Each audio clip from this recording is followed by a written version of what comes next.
that better? Sorry. Hi, guys. Subbing. People subbing and rubbing and flubbing. I'm going to thank you guys in a second, but I forgot to pull up my Twitch chat. There we go. Okay. Whoa! Everybody's going crazy! Okay, so, what the fuck? Why are you doing this to me, bro? Why are you doing this to me, bro? This minute. Let's go back a little bit. 1 minute ago. Somebody subbed right as I turned the stream on. Bubsy BBB. Thank you for subbing. Thank you for Dennis. Thank you Manzington. Thank you Ben Hammond. Thank you Chef Armstrong. Thank you Zisso the Bear. Thank you Pigeon Parker. Thank you Navarog. Thank you Ghoulish Goblin. Thank you Jack Film Bot React Boy. Thank you for the gift subs. Ooh, a ton of gift subs. Thank you. Aquaman's gonna be going crazy. Oh, I just remembered one more thing I gotta pull up. One more thing I gotta pull up on my monitor here for what we're gonna be discussing today.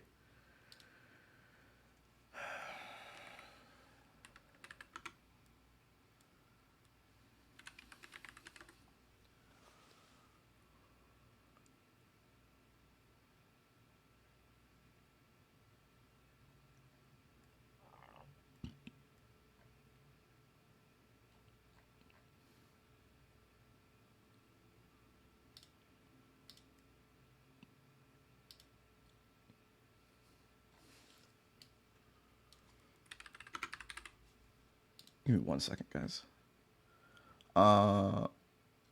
Thank you, Kobe's Owner Live. Thank you, Poot Jami. Thank you, Limp Stady. We got all the regulars here today, guys. We got all the regulars here today. Howard the Duck for Rivals? Absolutely. Chat's going crazy. You guys are fucking turned up today. You guys love Cosmonaut catch up. Who doesn't, right? Everybody's favorite yearly discussion show. Right? Thank you, Meow Barbs. Thank you, I Am Dami. Can you do the Oscars predictions? No, not this year. So we're going to talk about that. We're going to talk about that in a second.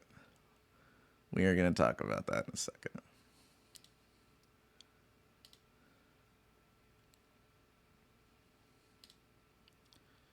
We are going to discuss that. Okay, let's pull up the first thing we're going to talk about. Thank you, Meow Barbs. Did I say thank you to you already? Whatever. You can have another one. Who the fuck is calling me? Megan, stop it. We're busy. All right, so. Hi, guys. Welcome to Cosmonaut Catch-Up 2024 edition. It's 2025 now, but, you know, we're talking about 2024. Vader killed Watto. Yeah, you know, I know this is a sensitive time right now. This past week, we did lose someone very important to us. A visionary, an inspiration. We lost Watto. It has been revealed that Darth Vader returned to Tatooine and killed Watto. It's so fucked up. And, like, you know that it's a sensitive topic for me, so I'm not going to be discussing it very much today. I don't want to bring down the mood. I just wanted everybody to know, because a lot of people don't know yet. But Watto has passed. He did die. He was murdered. So, a moment of silence for Watto. And yes, remember, no one's ever really gone. No one's ever really gone. It does hurt that we didn't know until now. It is true. It hurts that we went this long without knowing. Thank you, Juno Barrymore. Thank you, Dirty Curdy. Thank you, Bread Manx. So anyway, now that sad business is out of the way, let's talk about the order of business for the day. So, For those of you who don't know, Cosmonaut Catch Up is the yearly series where I talk about all the things I did not make a video on that I watched. Some things I didn't watch. You'll find that I skipped a lot of stuff this year. But we have a few things to cover. Nikki's crying. Let's let Nikki in. He wants to hang out too. He wants to play. Come on, little man. You want to come in? You want to be on the show? Okay. Don't mind. Nikki can come help us for this one. Big guy. Come here, big boy. I know. You had a lot of things you'd like to watch this year. So, we have a few orders of business. Firstly, like I said, there's a bunch of stuff I didn't watch this year, weirdly enough. There's a lot of stuff I skipped because I just didn't feel like watching it. Now, a lot of people were saying that I didn't make as many videos last year, and that is true. The amount of videos was low. I was pretty busy with non-video things last year, with life things and health things that don't apply anymore. Everything's normal now. Okay? And yeah, there wasn't a bunch of stuff coming out. So I didn't have anything to make videos on, you know? But the videos I did make, I worked on making them real good. Okay? I feel like I made some good videos last year. So I took the act of making less stuff, but excuse me. You were just up here. I made less stuff, but I tried to make that stuff real good. Okay? I'm very proud of that Buffy video. I'm very proud of our M. Night Shyamalan video. So, but this year, I plan on making more videos. All right? So don't worry. We will make more, including more picture shows. So, in Cosmonaut Picture Show, we've had some rough times with it because we were doing Transformers. We made the foolish endeavor of doing Transformers.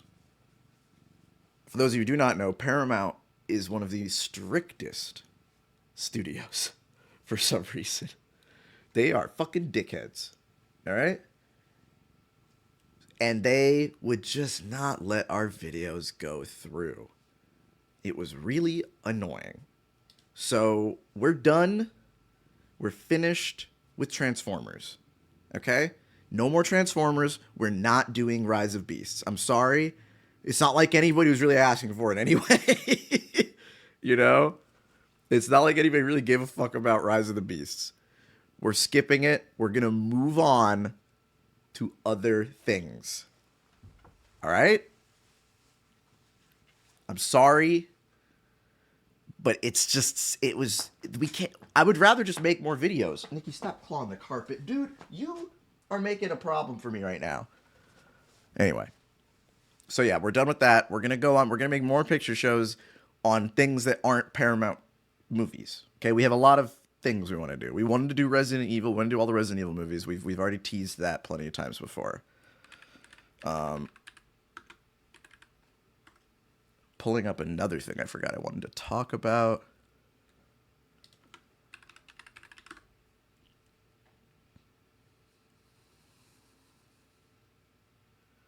What was that printing called?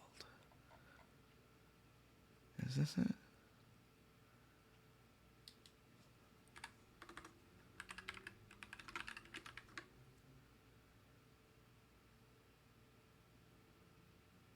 Okay. Give me a second.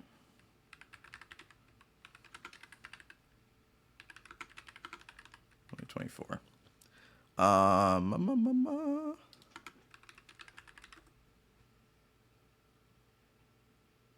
Yeah, let's pull that up.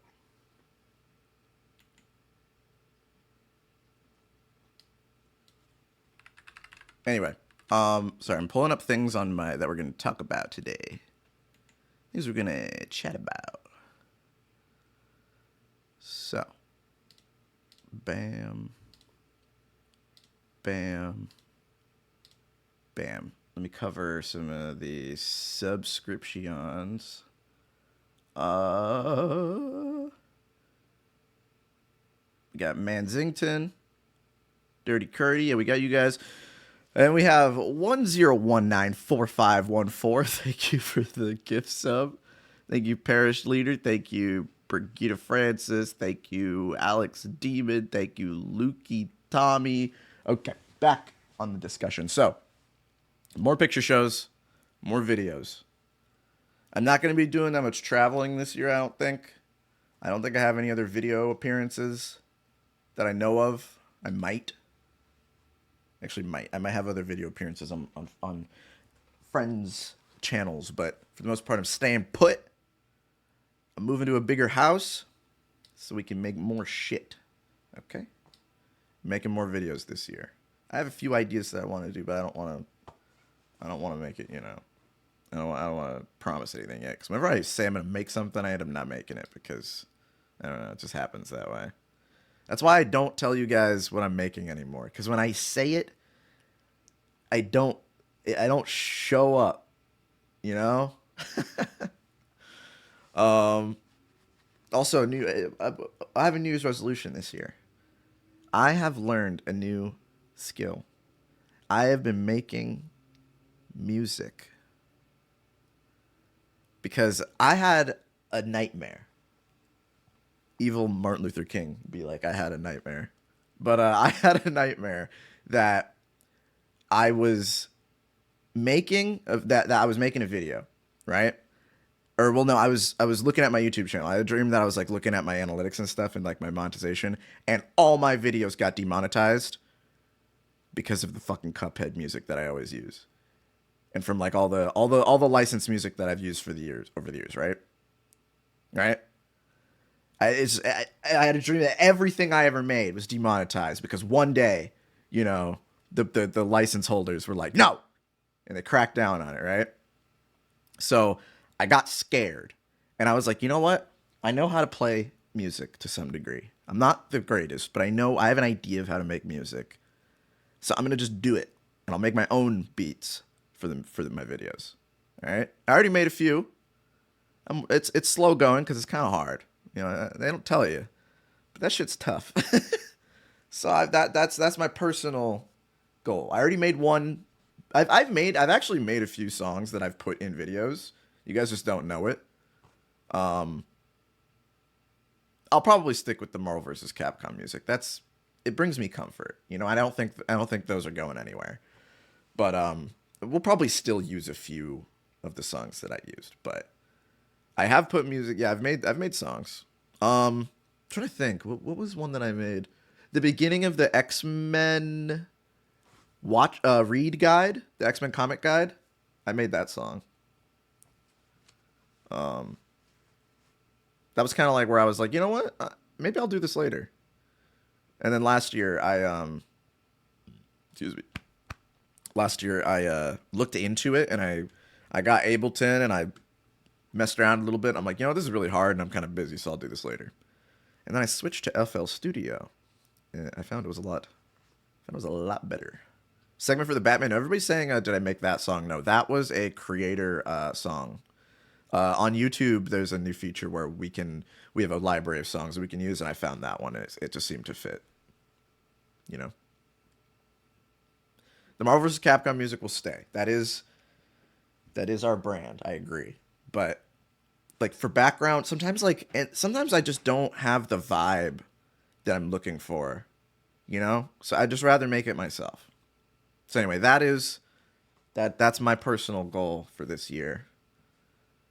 I've been cooking in the studio. I still need a producer name though, you know. My friend said I should call myself SBMC, DJ SBMC, Snow Bunny Mind Control.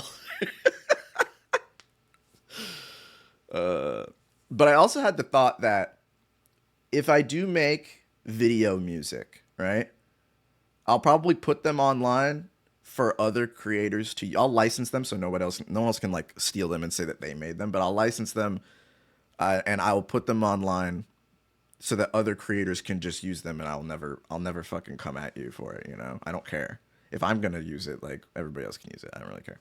So this is a little idea. I've been cooking with. If you guys hear a song in a video that you don't recognize, I probably made it. Nikki was looking at his dick, sorry. Anyway, oh, and one more thing. Do I have it open? Some of you were asking, and I gotta make sure I still got it.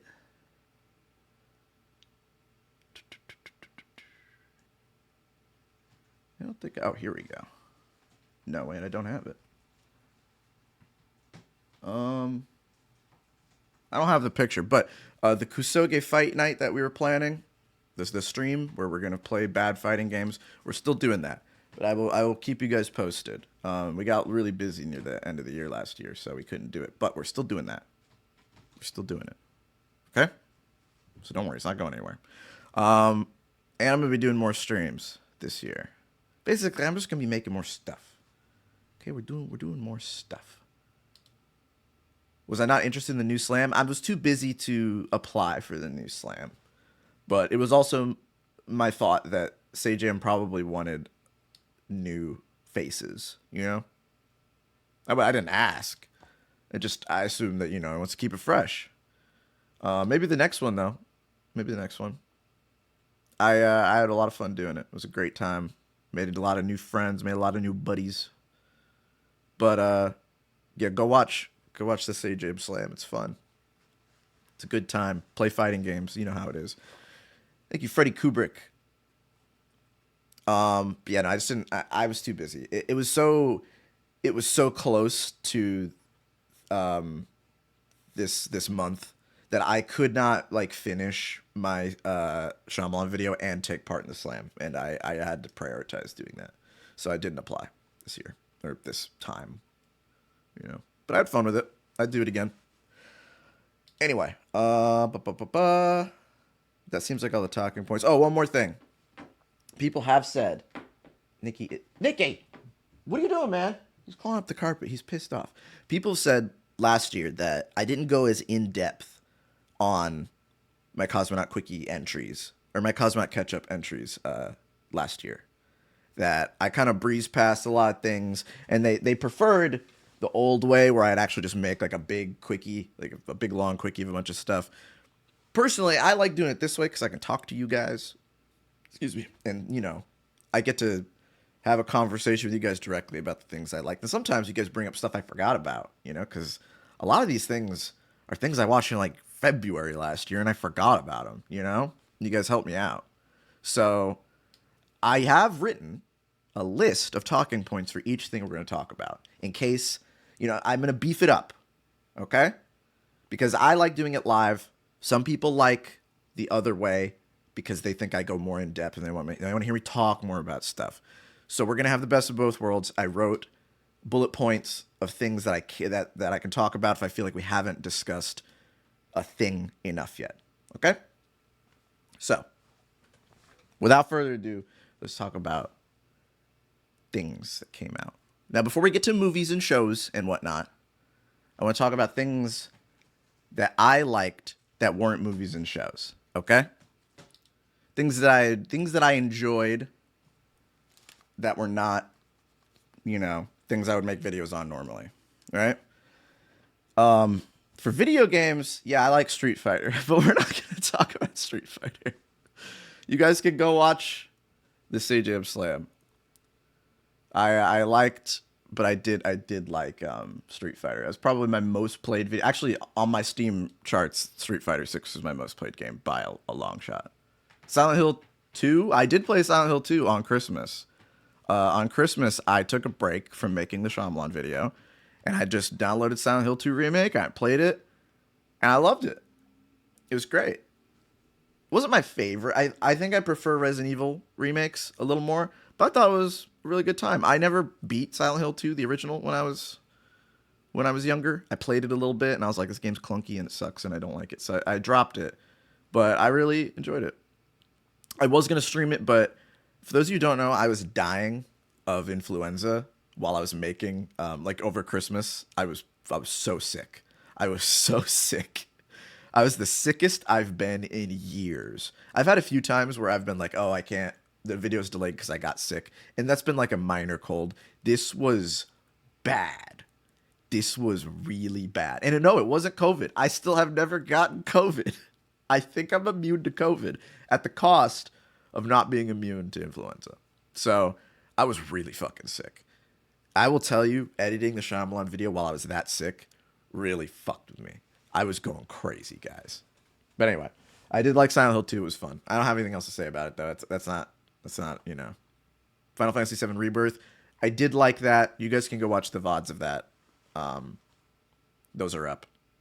Astrobot was fun, but I kind of dropped it. Anyway. But one thing I did do a lot of last year was I read a lot of comic books. I read a ton of comic books. More than I think I've ever read. And normally, I just read a lot of X-Men, you know? It's kind of all I read. I just open up my Marvel Unlimited app. That's what it's called, right? I open up the Marvel app and I just read a bunch of X-Men, right? I'm not reading current X-Men. I think current X-Men looks bad, and I'm not reading it. My rule, my personal rule, look at me in the eye right now, okay? My personal rule is, and this is something you should do, you do not have to read bad comics. If a comic run looks stupid, if it looks like shit, and everybody says it's bad, you do not have to read it, okay? A lot of people read, like, current 616 Spider-Man, and they're like, this sucks. Why I hate reading this. And they keep reading it. Just don't read it. I don't read Spider-Man. Okay? Because it sucks. However, I do read Ultimate Spider-Man. So, right now, Marvel's doing a new Ultimate Universe. Right? Let's put this on a slow speed, right? Here we go. Right now, they're doing an Ultimate run where it's a whole new universe, whole new rules. For instance, Peter Parker's married with kids and then he becomes Spider-Man when he's an adult. Very interesting concept, you know? And I really like this universe. If you guys have been playing Marvel Rivals and you're like, oh, what's this skin that Reed has, the maker? I want to know more about this. This is all related to that. And it's very, very cool. It's very sick. I really like the Ultimates as well, the Avengers comic for this universe. I think that this is just a very fresh and interesting way to get into comic books. I went to my comic book store the other day. I tweeted about this, but like I went to my local shop and it was cleaned out for the first time that in like my memory. Every new comic was gone. Because Marvel Rivals has people reading comic books. It's crazy. The people in the store were talking about the game while they were shopping, right?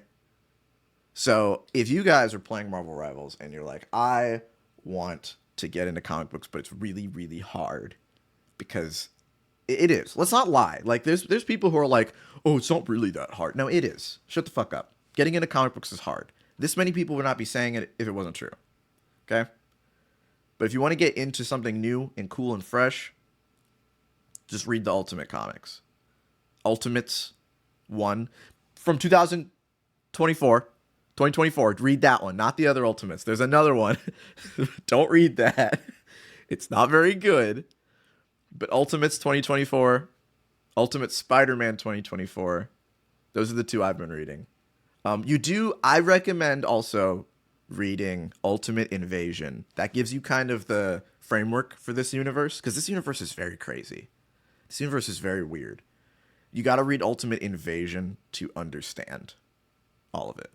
I haven't read Ultimate X-Men yet, but I have it. It's sitting behind me, literally. But yeah, Ultimates, I like quite a bit. I'm a big fan of the Ultimates. There's concepts in this comic that are very fascinating to me. For instance, in this new universe, there is no America. America does not exist anymore. So when Captain America awakens from the ice and he finds out that everything he stands for is gone, that's very compelling stuff, you know? I think this series is a little better than Ultimate Spider-Man personally. I like it a lot more.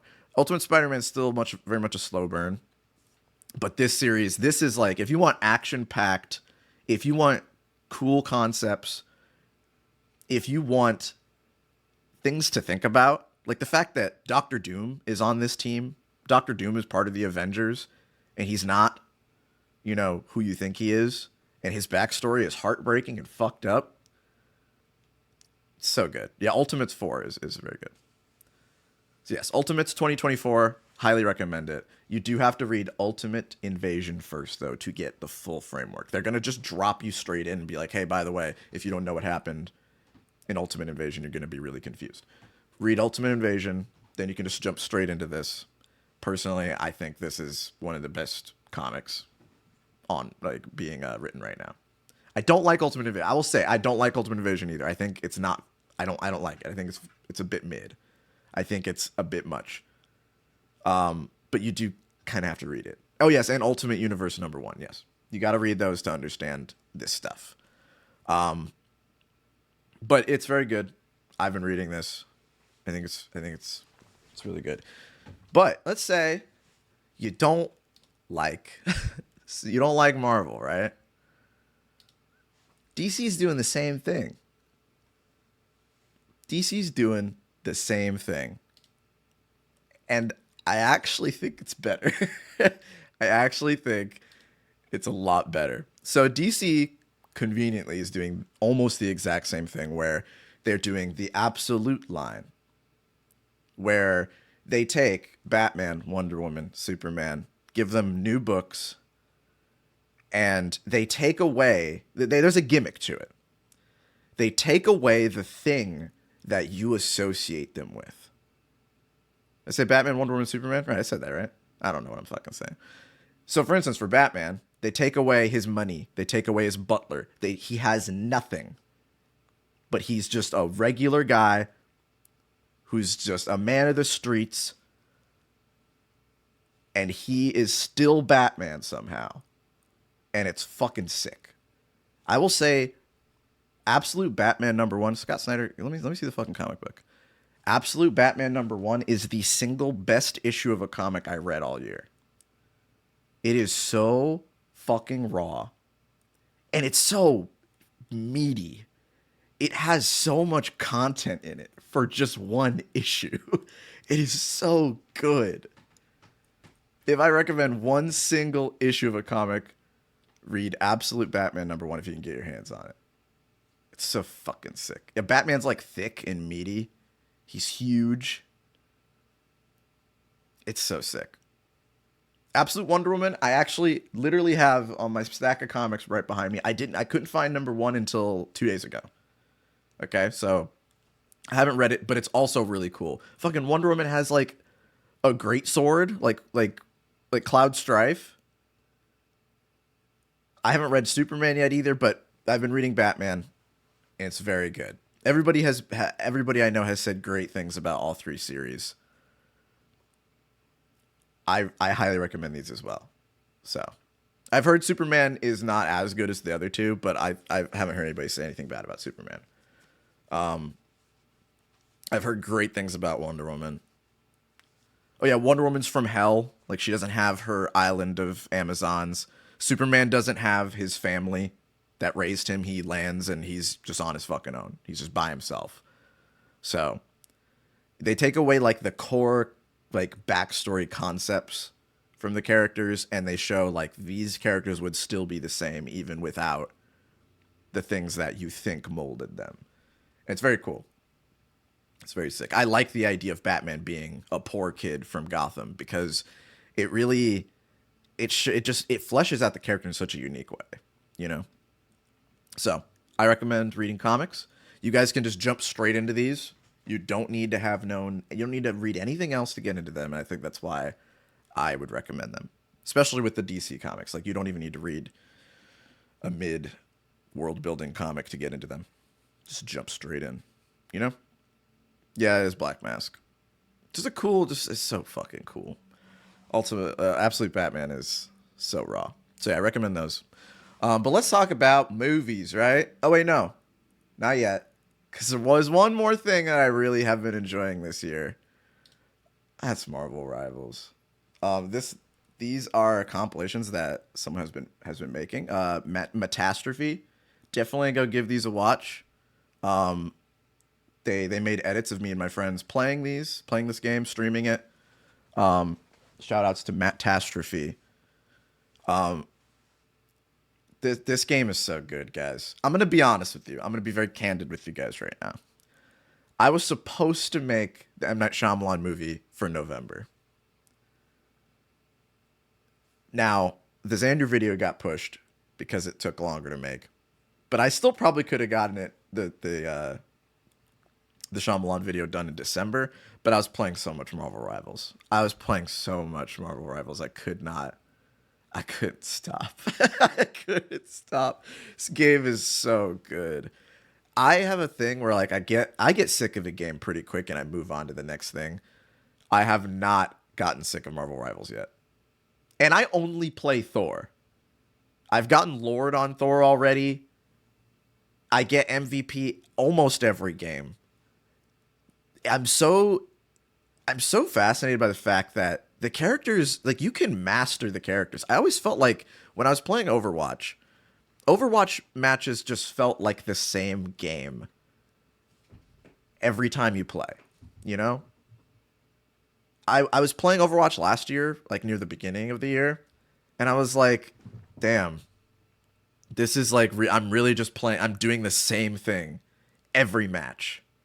Yeah, it felt like rock, paper, scissors. Like, I just didn't feel like there was enough diversity because you're locked into your roles. You have to play the same team comp. Whereas here, you can mix it up. You can play 4 duelists and win. You know, people are complaining about the triple healer, but triple healer's beatable. Like, the game, you can come up with ideas on the fly with your team. It's such a well-made game. There's so much detail in the game too. Like, you can, if you like Marvel Comics, this is the perfect video game. It's perfect. I have no problems with this game. What rank am I? I don't remember. I think I got plat. I just play ranked and I don't even look at what my points are. You know, I don't look at how high I've gotten. You know? 10 out of 10? Absolutely. I'm going to have to give it a 10 out of 10. The only thing I don't like in this game is Luna Snow's ult. I think that shit lasts way too long. I think that shit lasts way too long. Bump it down to 9 seconds and we're good. But like, so many people have different complaints about the game. They're like, oh, this character's busted. This character's too weak. I think the game is very well made right now. I think it's very good. I like that there's like hard counter picks. There's just characters you can shut down with another character, you know? But yeah, I think this game's really good. I like it a lot. Again, go watch, if you want to watch me play it, Metastrophe has very good compilations of me and my friends playing it. They made it, they cut it down to the funniest, coolest bits. I will be streaming more of this in the coming months. This is like my main game right now. It's so fun. It's so fun. So yeah, go Metastrophe. Go watch them. Is that it for non-video games? I think it is. Or not non-shows and non-movies. So let's talk about movies and shows. Movies and shows. Thank you, Tasty Beginnings. Thank you, John Taffer. Thank you, Firefan. Thank you, DS Arrow. Thank you, Danny Boy. Thank you, The Plixel. Thank you again, Danny Boy. Thank you, Freddie Kubrick. Thank you, Rice Farmer. Thank you, Vane Hype. Thank you, Betray. Thank you, D'Angelo Navarro. Thank you, Psy Dude. Thank you, Tu Wang Villain. Thank you, Jishi. Thank you, Mad Lad Brad. Thank you, Lukey Tommy. Okay, that's everybody. Oh yeah, I did enjoy Sparking Zero a lot. I actually do want to get the DLC for that. I was really enjoying Sparking Zero last year. I forgot about that, but that was probably one of my most enjoyed games of the year. You guys can go watch my streams of that too on Cosmonaut Variety Streams if you want. So anyway, let's talk about movies. So, I have an order of movies and shows, okay? You guys have a lot of things you've been asking me to talk about, like Penguin and things like that. But I have to make you guys eat your vegetables too, you know? We'll start with the brain rot, and then I'm making you eat your vegetables, and then we'll do more brain rot, yada yada. Okay? So I went to see Sonic the Hedgehog 3. I started with this one because I want you guys to get mad at me. I'm kind of a glutton for punishment. I didn't like Sonic 3. I did not. Okay, I don't think it's that I didn't like the movie. I didn't like watching the movie. And that I have to explain. Listen to me. Listen. The chat's going crazy because you guys are so mad at me. But listen. My experience watching the movie was very bad. I went to see this movie at 9 p.m., middle of the night, downtown Atlanta. And there's this motherfucker who took 12 kids. It's just me, my girlfriend, and 12 kids sitting around us in a circle. And let me just say real quick. I am fond of children. I have a soft spot for kids in my heart. I'm not the kind of person who's like, oh, yo, fucking snot-nosed brats, get them out of my fucking life. No, I think people like that are corny. Okay? But this night almost changed that for me. These kids were bad. They were bad kids. All right? They were screaming. They were cussing. I've never heard such foul language from children in my life. They were cussing up a storm, dude. Anytime anything fucking happened, they were just saying, fuck you, fuck the bullshit. Like, they're just saying words with no context behind them. And I was like, where the fuck did I just show up? Anytime anything happened, they just talked about it next to me. Like they weren't even enjoying what was happening on the screen. Okay? So yes, my experience was sullied by the fact that I was in the worst theater experience of my fucking life. If I had gone to see this movie opening day, which I didn't, I had to wait a couple weeks because I was making videos, right? I was working on M. Night Shyamalan, so I didn't have time to go watch this opening day. But we had to go see this later, and if I was in a theater with like half nerd, like a full theater with like half millennial nerds and then half kids, I think I would have had a great time, right? But I didn't, and it made it so hard to enjoy it for me. But beyond that, I think the movie was still mid, honestly. Now, I will say I also had, like the cool stuff spoiled for me by Twitter, which is a little annoying, but it happens. I get it. I went to see the movie a little late. But like, Sonic fans are honestly the most delusional people I've ever seen on Twitter. They are so fucking weird. Sonic fans will be like, that movie was so fucking peak. Sonic was in it, guys. And I'm like, okay. Like, getting hyped for Supersonic is one thing, but like, we got Supersonic in the last movie. It's not like we fucking, this is new content for us. You know what I mean? This movie is mostly little kid dumb jokes, right? And I'm fine with that.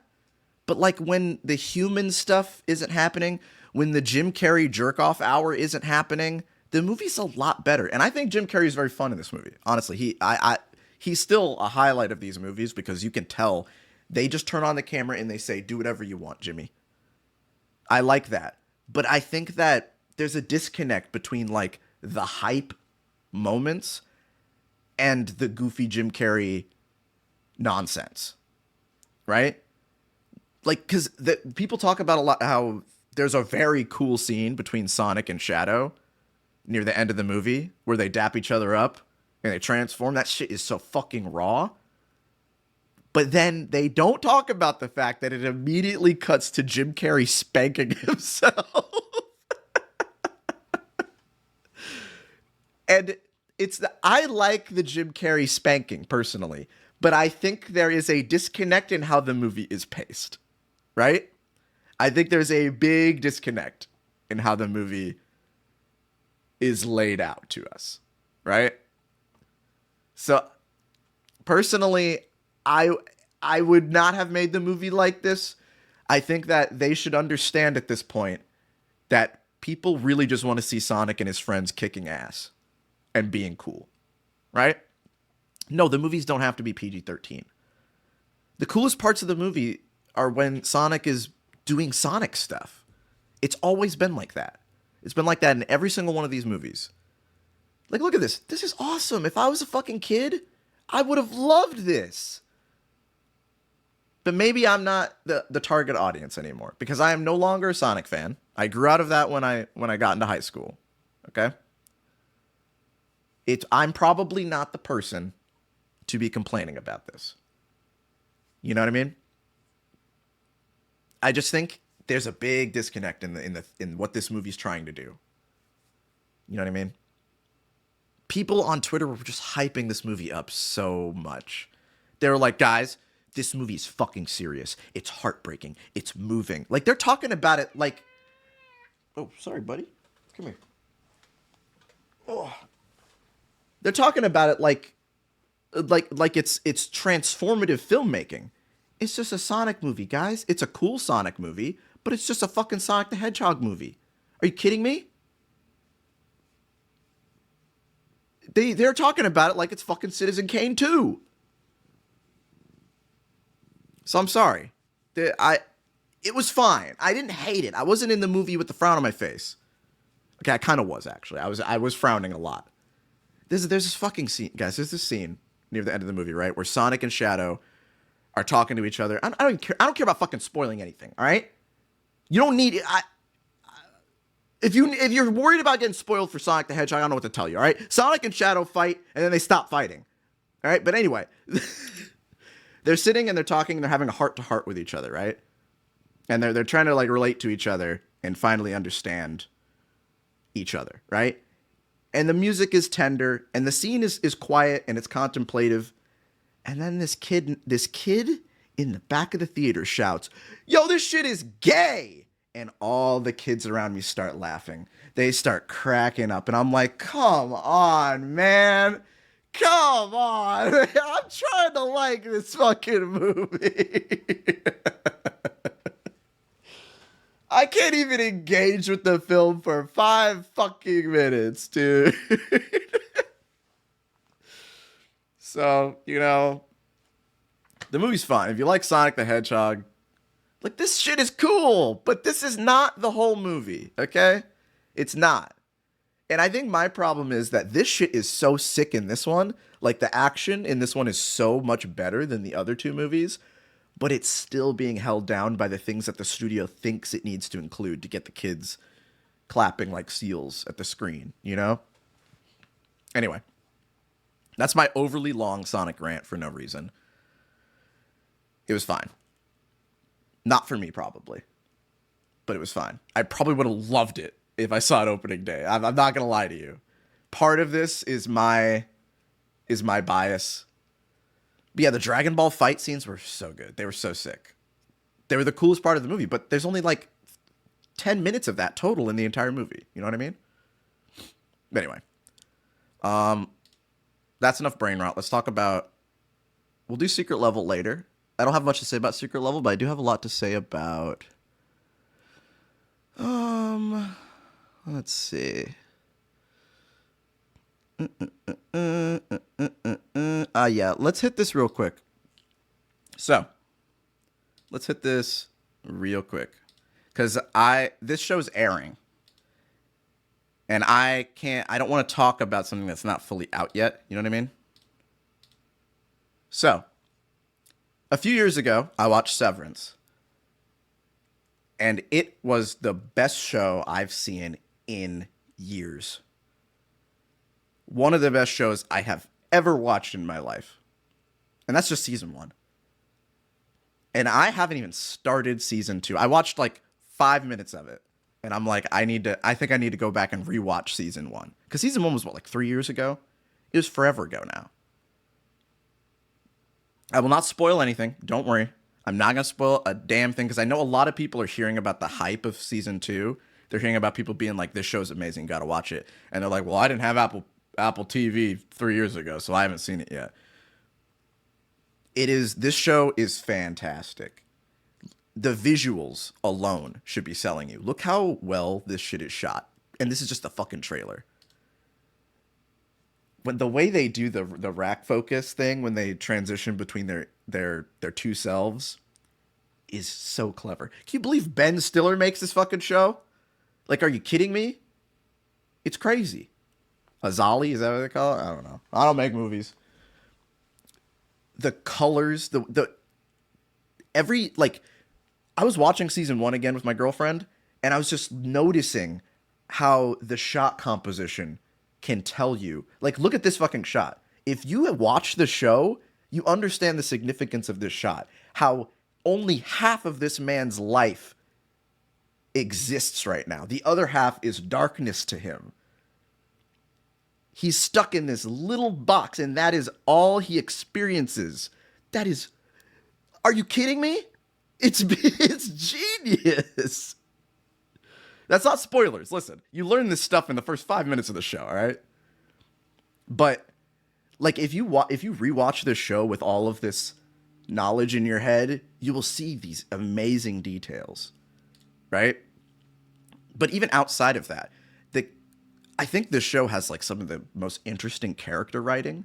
How like each character is playing two characters. I already love when that's happening. But like when these two characters that are technically the same person don't get along with each other, but they have the same overlying character traits. That stuff is just so fascinating to me. You know? Like one character is her main trait is that she is very headstrong. She is very prideful.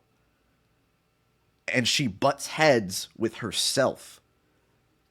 That it's stuff that like I could never come up with. You know? The show is just so fascinating. This is the kind of show where one episode will bring up a concept that leaves you uncomfortable for the rest of the day.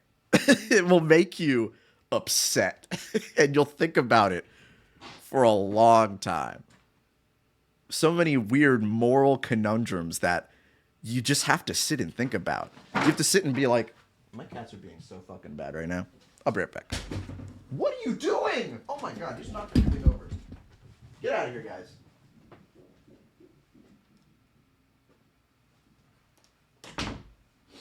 They started fighting. My two cats started fighting. Anyway. What was I saying? The moral dilemmas that this show will have you like thinking through are very disturbing. But at the same time, the show's very funny too. The show knows that like it has to alleviate some of this dread and tension with comedy. And I like the dark comedy in this show. It's not even all dark comedy. Some of it's like genuinely goofy and silly. You know? I really can't spoil the show. I can't talk about it too much. I don't want to spoil it. The show, it's one of the best shows out right now. The only thing wrong with this show is that you have to get Apple TV to watch it. You know? You have to get Apple TV to watch it. A lot of people don't have Apple TV. I get it, you know? Me and my girlfriend got 3 months free because she got an iPad for Christmas. So we're set. But the rest of you guys, I do recommend it. I do think it's worth like the fucking $15 for a month of Apple TV to watch it. I genuinely think it's worth it. The show's really good. It's amazing, honestly. I can't recommend it enough. I wish I could talk more about it, but I don't want to spoil it. Almost there in every single episode, there's something to be spoiled. You know what I mean? And even that I think like there's shots in this fucking trailer that like I don't even want to show you guys. Anyway, show's real good. Recommend it. Get an Apple TV subscription. Have a great time. Let's real quick run through Furiosa. I don't actually have a lot to say about Furiosa, I'm going to be honest. Creature Commandos, I haven't watched Creature Commandos yet. I'm going to be honest, I forgot Creature Commandos came out until you just mentioned it. I haven't started it yet. So, I don't have anything to say about it. Oh, for Severance, 10 out of 10. Easy. What do you want from me? Come on. Also, we're not doing Craven because I'll probably do a video on Craven on its own. So no Craven. I'm sorry. And no The Boys. I should say real quick, I have not finished The Boys. See, the newest season of The Boys did not feel very good to me. I was watching it. I got a few episodes in. I'm like, I think this kind of sucks. So I haven't watched it. I'll get back to it when the last season comes out, but I don't know, guys. I don't think it's that good. I think it's fallen off for me. But anyway, Furiosa. So Furiosa is another thing for me where the things I like, I love. And the things I don't like, I really don't like. But I love more than I have more things I love than things I don't like, to be fair. Okay? I think that visually, I do think it's a small step down from Mad Max Fury Road. Not a big step down, but a small step down. And that is something that kind of has to happen because Fury Road was hell to shoot, you know? In order to make better working conditions for the cast and crew, it has to be shot worse. Unfortunately, some things, like, if you want to treat people better, sometimes the art will suffer for it. That's just a fact, you know? I can only say the result is that the movie does look a little worse, in my opinion. It doesn't look bad. It just looks a little worse. That's all I'm going to say about that, right? Also, yes, someone just said, and I was going to get to that, the pacing of this movie is simply worse than Fury Road as well. There is a big chunk of this movie where I forgot Furiosa was in it. I forgot she was in the movie. There's a lot of time that is spent on Chris Hemsworth desert politics. And it's not interesting. It is not very engaging. All the stuff that is focused on Furiosa is fantastic. It's great. I love it. It's awesome.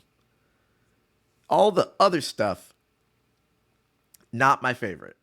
Personally, not my favorite. I do like that he makes this very operatic attempt at telling her story where, like, you aren't entirely sure if all of this stuff really happened. It feels like someone is telling you a fable about the great warrior Furiosa, and I think that's a very cool approach to it. How you're not even really sure if any of this is true, you know? It's like a word of mouth fable, and I think that's a very cool way of doing it. You know, this movie isn't as over the top, epic, and bombastic as Fury Road, but I don't think it needs to be. It's telling a different kind of story, and I very much enjoyed that. Like, I'd say like the last half of this movie was amazing. I loved the last half of this movie. The first half of this movie, not as much. There were little bits and pieces that I really enjoyed, but there were points in this movie where I was a little bored, and I don't get bored very often when I watch things. So I was very shocked that I was just not engaging with the first half as much. Second half is great. Chris Hemsworth, overall, his performance is so engaging. It's so fun to see him be this very interesting villain. You know? I found that he's not even like overtly evil as far as the circumstances of this world are concerned, you know? Like he's not as bad as a Morton Joe in my opinion. He's still pretty fucking bad though. But like he has redeemable aspects. And I think that it's just very interesting seeing this feud between her and him where like if it was like she didn't treat a Morton Joe like this, you know, when she was older. And I found their dynamic very interesting. Chris Hemsworth was going crazy. You could tell he was having a lot of fun with it. You know? I thought it was a very, very, very interesting dynamic between these characters. People saying the last 20 minutes ruined it. I love the last 20 minutes. I don't know. I really enjoyed the last 20 minutes of the movie. I love the resolution of this film. Personally. I think my favorite parts of this entire film were like the last 20 to 30 minutes. Where like there is no final battle. There is no big confrontation. It is a very like intimate conclusion between these two characters. You know? I will take that over a big epic final battle any day of the fucking week, personally. There's stuff in this movie that I have never seen before. You know? That changed the way I could see a story like this being told. And then at the same time, there's decisions that I think weren't very good. You know what I mean? I think that there's no scene in this movie that's going to be as cool as the coolest scenes in Fury Road, right? I think that Fury Road, as far as an action movie is concerned, is a 10 out of 10. There is nothing wrong with that movie. I have no problems with anything in that film. And I can't say the same for this. It's just the way it goes, you know? There's nothing I can really I could do about that. I still think this movie's good. It's not trying to be an epic action adventure movie like Fury Road was. It's just not trying to do that. So I can't really blame it for not being the same kind of movie. You know what I mean? I think there's some great things in this movie, and I think there's some things that I would have fleshed out a little more. You know what I mean? I think if they're both edited together, it'd be a 10 out of 10. I don't really know, because one of the things I really didn't like was how, like, the very, very end of this movie just shows you clips from Fury Road. I thought that was kind of tacky, personally. I kind of thought that was, like, a little lame. I didn't really like that very much, you know? Because to me, like, I'm already like going into this movie thinking, all right, it's not Fury Road. I'm going to look at it as a different thing.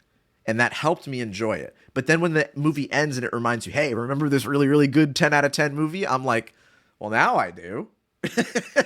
I was trying not to think about that. But yeah, now I remember that the other movie was better. Does that make sense? Anyway. I'd probably give it an 8 out of 10. A strong 8. Probably 8.5. That's probably it. I don't think it's surprising that this movie did bad. Not like critically. The movie did fine critically. But like I don't think the movie was marketed very well at all. There's no reason for the general audience to watch this film. It was marketed poorly. It appears to be a spin-off to a movie, and people do not like spin-offs. There is absolutely nothing shocking about the fact that this movie performed badly at the box office. Personally, I do not care if this movie does bad at the box office. I can still enjoy it just fine. You know? Exactly. Fury Road didn't do amazing at the box office either, and it was an instant classic. So, you know, it doesn't change how I see the movie personally.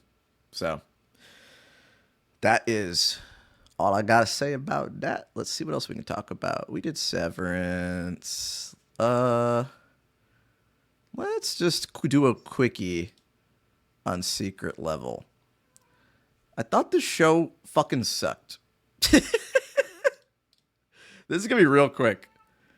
I think this shit was ass.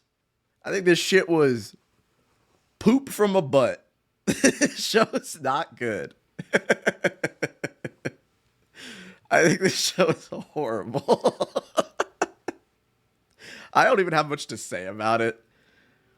But I've always held the opinion that video games, as far as narrative and storytelling are concerned, have always been a step down from film and television. And that's not even a bad thing, right? Because video games are not trying to only tell a story. Video games are also doing other things, right? Video games are an interactive medium, and some video games, some of the greatest video games of all time, have no story at all.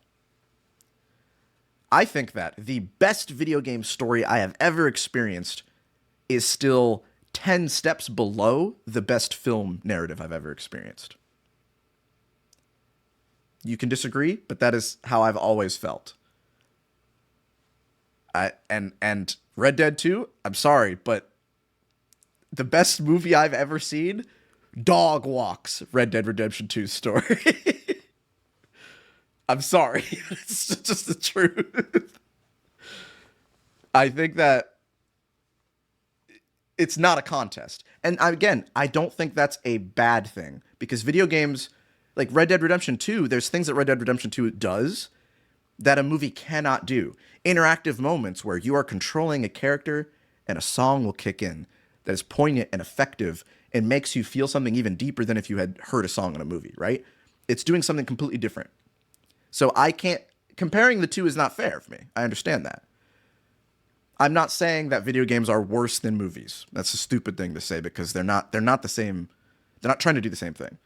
However, when something like this comes out, where it just takes a video game and it removes the unique aspects of the video game, which is you controlling something and having an intimate personal connection with it, that's when you start to see that video game stories are mid as fuck. Mid as fuck. And again, yes, I'm talking about the story of the video game. You guys like Red Dead Redemption 2 because you are controlling this white man on his journey, and you have an intimate personal connection with him. If you just separated the narrative of the story, it is simply not the same. You know what I mean? So this show reminds you that video games, as far as story are concerned, are mid as fuck. There was only one episode of this miniseries that I liked. There was only one, and it was the Warhammer one. That's because nobody talked. Nobody opened their goddamn mouth to say some fucking lame-ass platitudes about your role in the world and fate and adventure and destiny. The writing in this show is so fucking bad. It is so boring. It's lifeless. It has nothing to say. In most cases, it's going to rehash the story of the game it's referencing, but in a bad way. Like the Sifu one made me so angry, because I had just played Sifu for the first time like a few days before the show came out, and then I watched the Sifu one, and I'm like, that's just a bad Sifu run. Sifu itself is better than the show shows it to be. You know? This show just like made me really mad. It's just watching a guy be bad at Sifu. But I gotta say, the fucking Warhammer one. The Warhammer one is so good, dude. You guys may not know, I love Warhammer 40,000. Warhammer 40K. I play the tabletop game. I consume the media.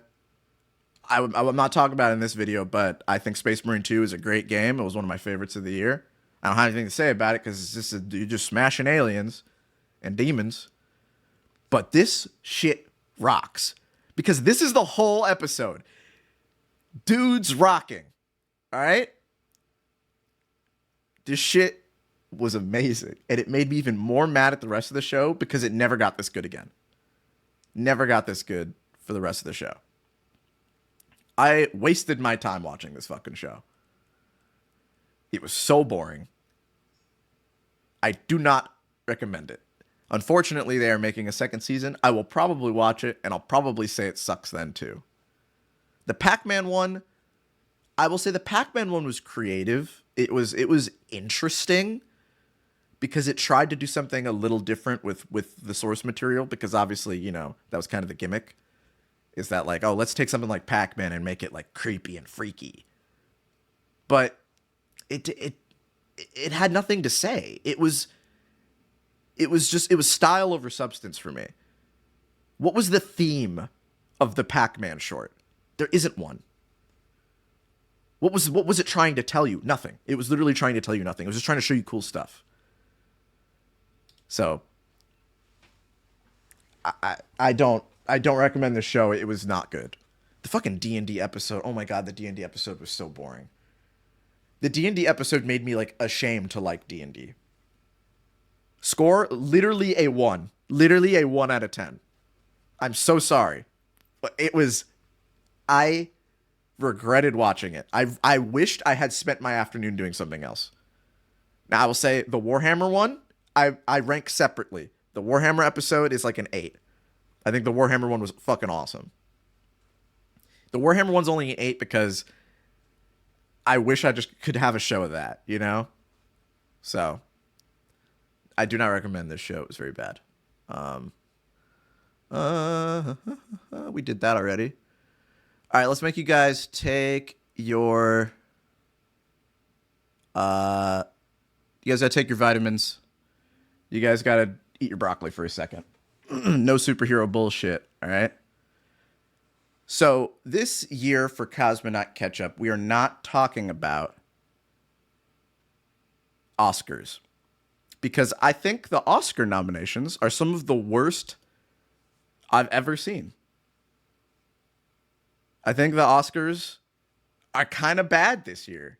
And I realized something when I saw the nominees, that I haven't watched the Oscars in a few years now. Mainly because I hate Jimmy Kimmel, and he's been the host for like 2 years in a row. And he's not hosting this year, but that doesn't change the fact that usually there's a movie that I think is very worthy of an Oscar, and it gets snubbed. Right?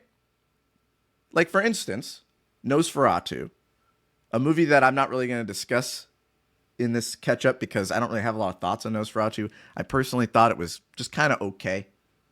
Overall, I think Nosferatu looked great.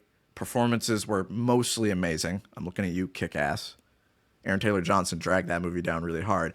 But why did Nosferatu not get more nominations for cinematography or performance? Are you kidding me? The good performances in Nosferatu are crazy.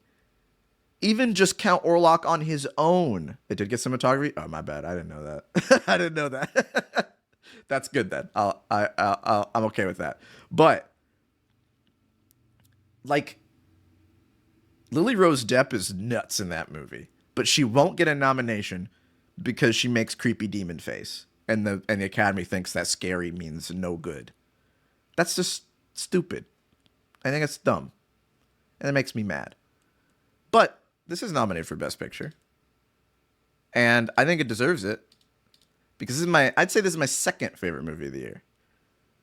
The Substance is my kind of fucking movie. All right, this is my kind of movie.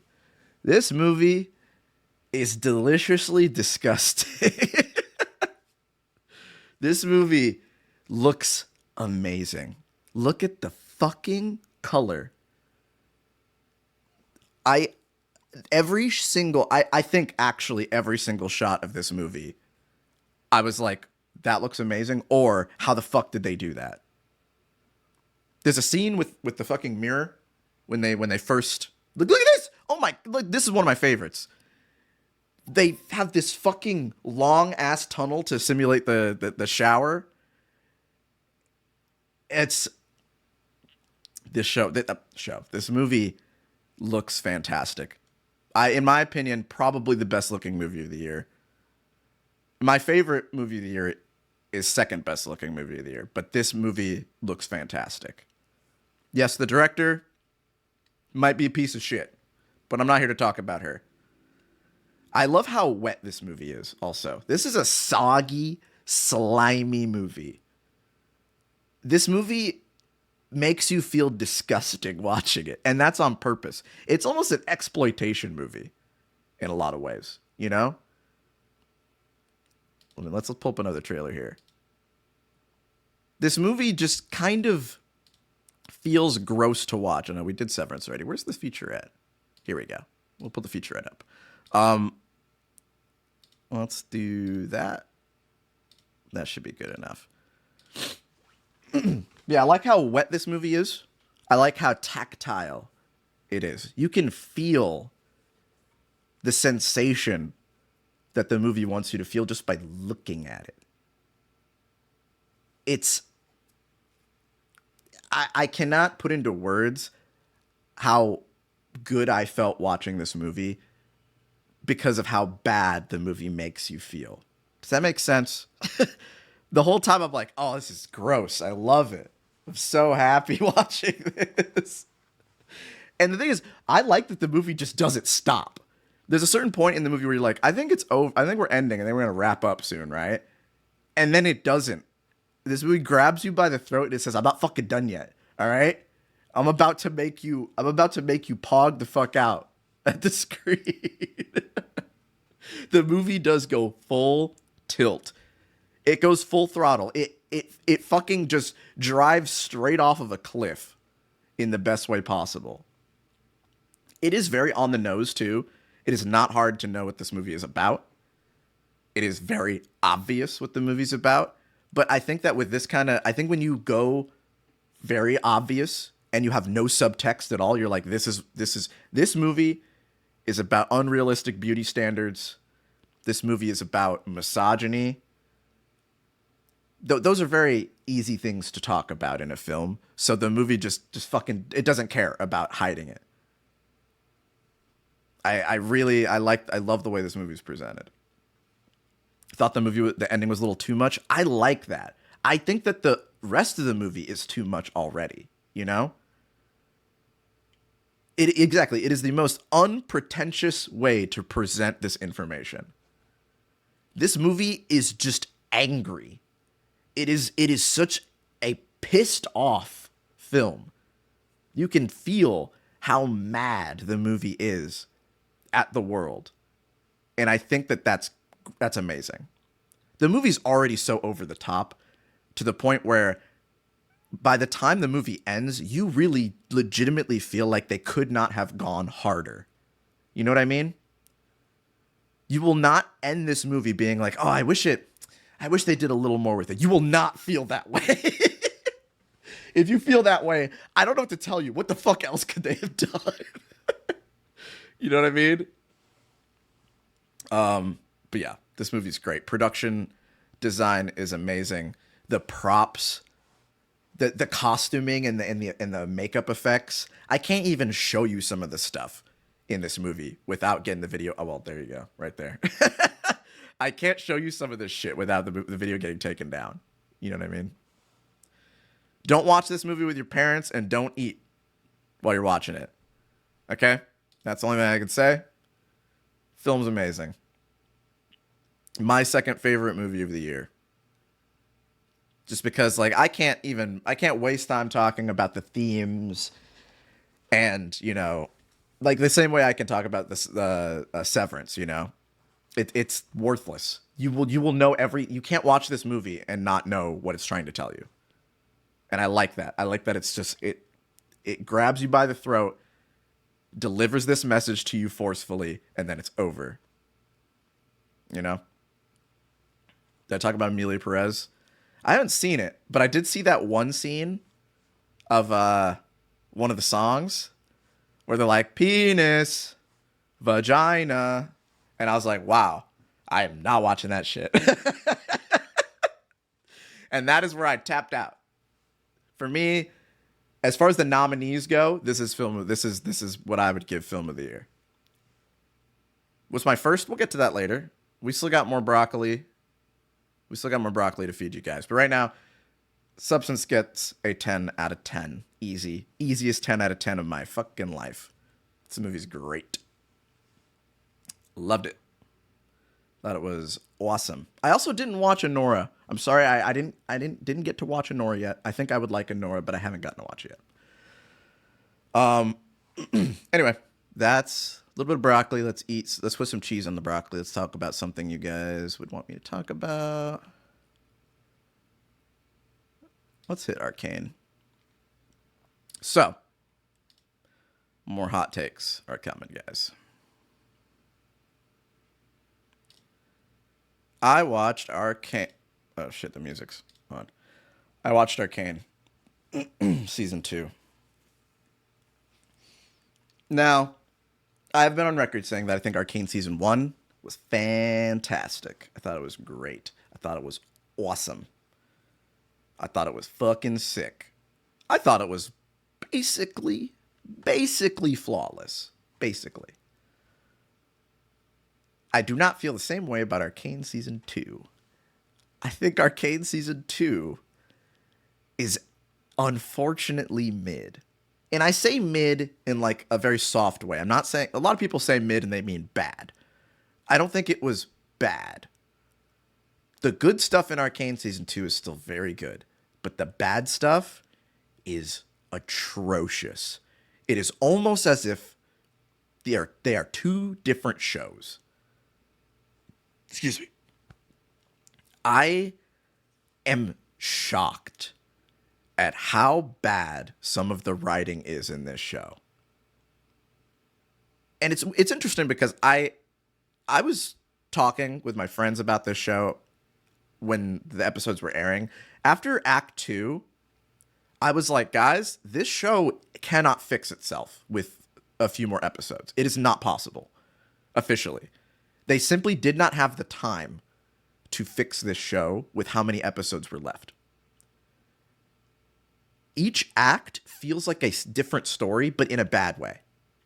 For instance, there are story beats that are completely dropped. The season 1 story is very much it's very tight. It's connected to each other. Like the Piltover and Zahn conflict makes perfect sense from beginning to end. The show opens with police brutality and children being orphaned in the streets. And that shows you that this is what this show is about, right? The show is about these two societies coming into conflict with one another. And season 2 is not about that. Even though it kind of seems like it wants to be about that. Well, spoilers, sorry, my bad. It's very strange how the civil unrest plotline just completely gets... This character is so bafflingly stupid to me.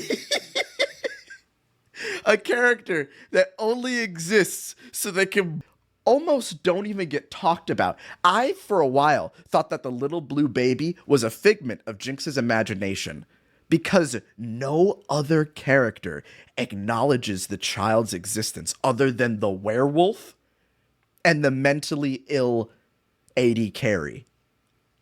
To the point where I thought she was a figment of her imagination. Because after she blows herself up with a laser gun, nobody talks about her.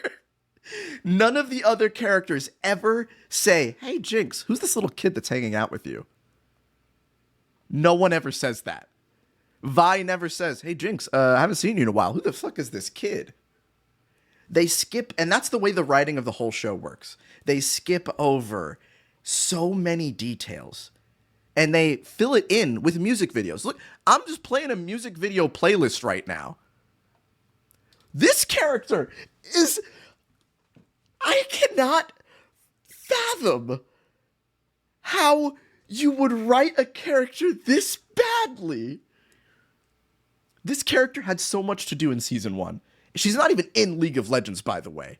And we have Vi joining the cops that killed her family without ever mentioning the fact that she may have some moral hangups about this. She brought it up for a second, But then off screen, she's like, all right, I'll join this fucking cop strike force and I will gas my home city with noxious nerve gas with a substance that has been shown in season 1 to be very dangerous to my people. I will willingly will become a very evil individual. One Jinx is a 10 out of 10 well-written character.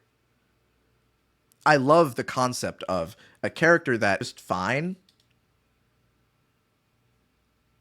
I just forgot I watched it. You know, it wasn't bad. It was okay. But like, yeah, you know what? Whatever. I watched it. Didn't love it. It was okay. Ella Purnell's real cute. I like her performance. You know what else I watched with Ella Purnell in it? I watched Yellow Jackets. I didn't think Yellow Jackets was very good. I think Yellow Jackets does a lot of things that I think suck.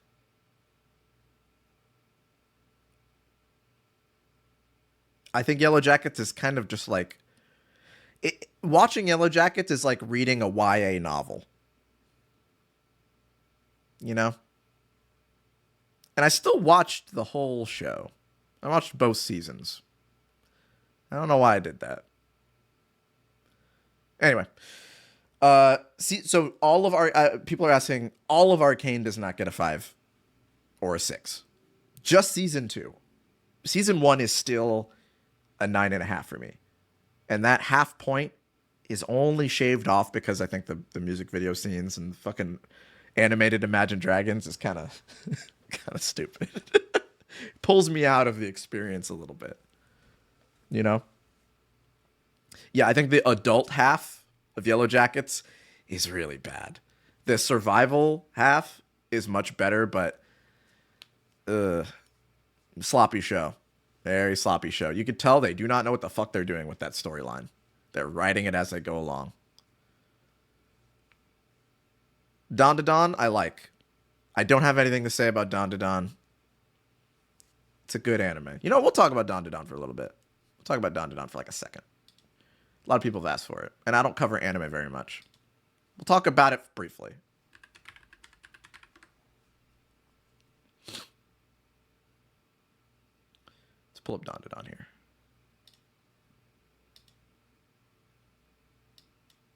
I like this show. There's not a lot to say about it, but I do like it. Oh, shit. I pulled it up on the wrong monitor. Give me a second. A lot of people ask why I don't cover more anime. The main reason for that is anime is hard to cover without getting copyright shoved down your throat. Copyright strike shoved down your throat. Every time I've tried to do an anime, I've gotten my ass kicked, man. Japan don't play. Japan don't play around when it comes with fucking copyright. All right? I gotta tell you. It's hard. It's hard to talk about anime without getting in trouble. But I still watch a lot of anime. I think Dawn to Dawn was a very good series for what I've seen so far. I haven't read the manga. Usually I'm a manga over anime kind of guy, which is another reason why I don't really do a lot of anime. Yes, I as someone who is acquaintances with Totally Not Mark, I know firsthand how bad it can be. Him and I have talked about it, and it has de-incentivized me from covering anime on the channel. But Dawn to Dawn is so stylish, so sleek, and just so solid. That's the best thing I can describe it as. It's solid. Mixing a high school romance story that's genuinely sweet and genuinely cute with action shonen is genius. Because most shonen strays away from romance because most shonen authors think that little Japanese boys don't want to read about romance. They think it's corny and they think it's stupid. You know? Like, the author of One Piece has gone on record saying that, like, he's not interested in writing romance. He just doesn't care about that. So, the fact that, like, there's a series that fully embraces an entire romantic plot line. Like, the whole plot of this story is, will these two characters get together? That is the whole story. And then it's framed around the fact that, like, oh, also aliens and ghosts want to kill them. Like, that is a very cute idea. And it's something that, like, you know, a Western story would be the main focus. But you don't see that in anime very often. You just don't see it ever. Because shonen is so scared of romance. And I think that that's kind of a weakness. So this kind of concept is very fresh for anime for me. And that's why I like it. I think that people who are poo-pooing this series because they're like, I don't want fucking shoujo bullshit. I don't want a will they, won't they story. I want to see hype moments and aura. I think I go eat fucking crayons. I heard the orange one's really tasty, buddy. All right, I don't know what to fucking tell you. I like this series a lot. I think it's very sweet. And yeah, I think most anime that attempts to do romance does it badly. But I think that this series has a very good romantic plotline and very good action. And that's everything that it tries to do. I think it does it very well. That's really all I can say about it, you know? I like it a lot. It's very sleek. It looks amazing. They got those animators sleeping under their fucking desks.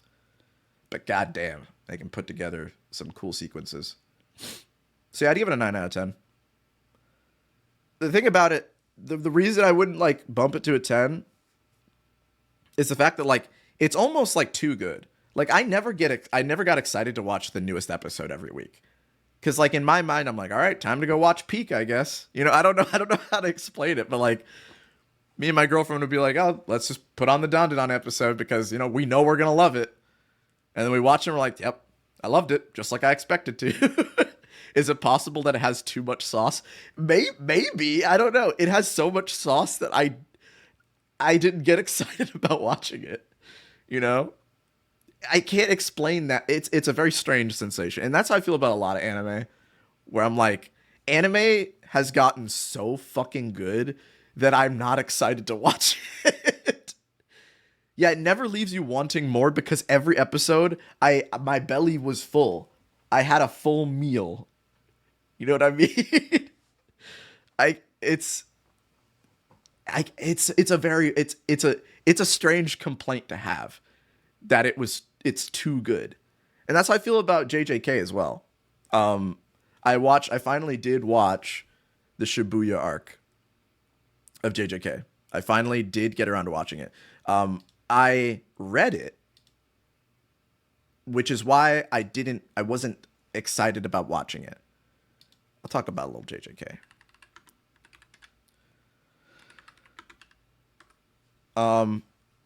As I said, I am usually a manga kind of guy. I usually read the manga before I watch anything. And if I liked the manga, I usually don't watch the anime. Because for me, that's a journey I've gone on already. I have already enjoyed that story. So I would like to go on and enjoy a new story. Unfortunately, Jujutsu Kaisen's manga's hit or miss for me. So, and I did the same thing. I opened the manga and I was like, I'm just going to read a little bit. And I saw such a cool action scene that I know is going to be better in the anime.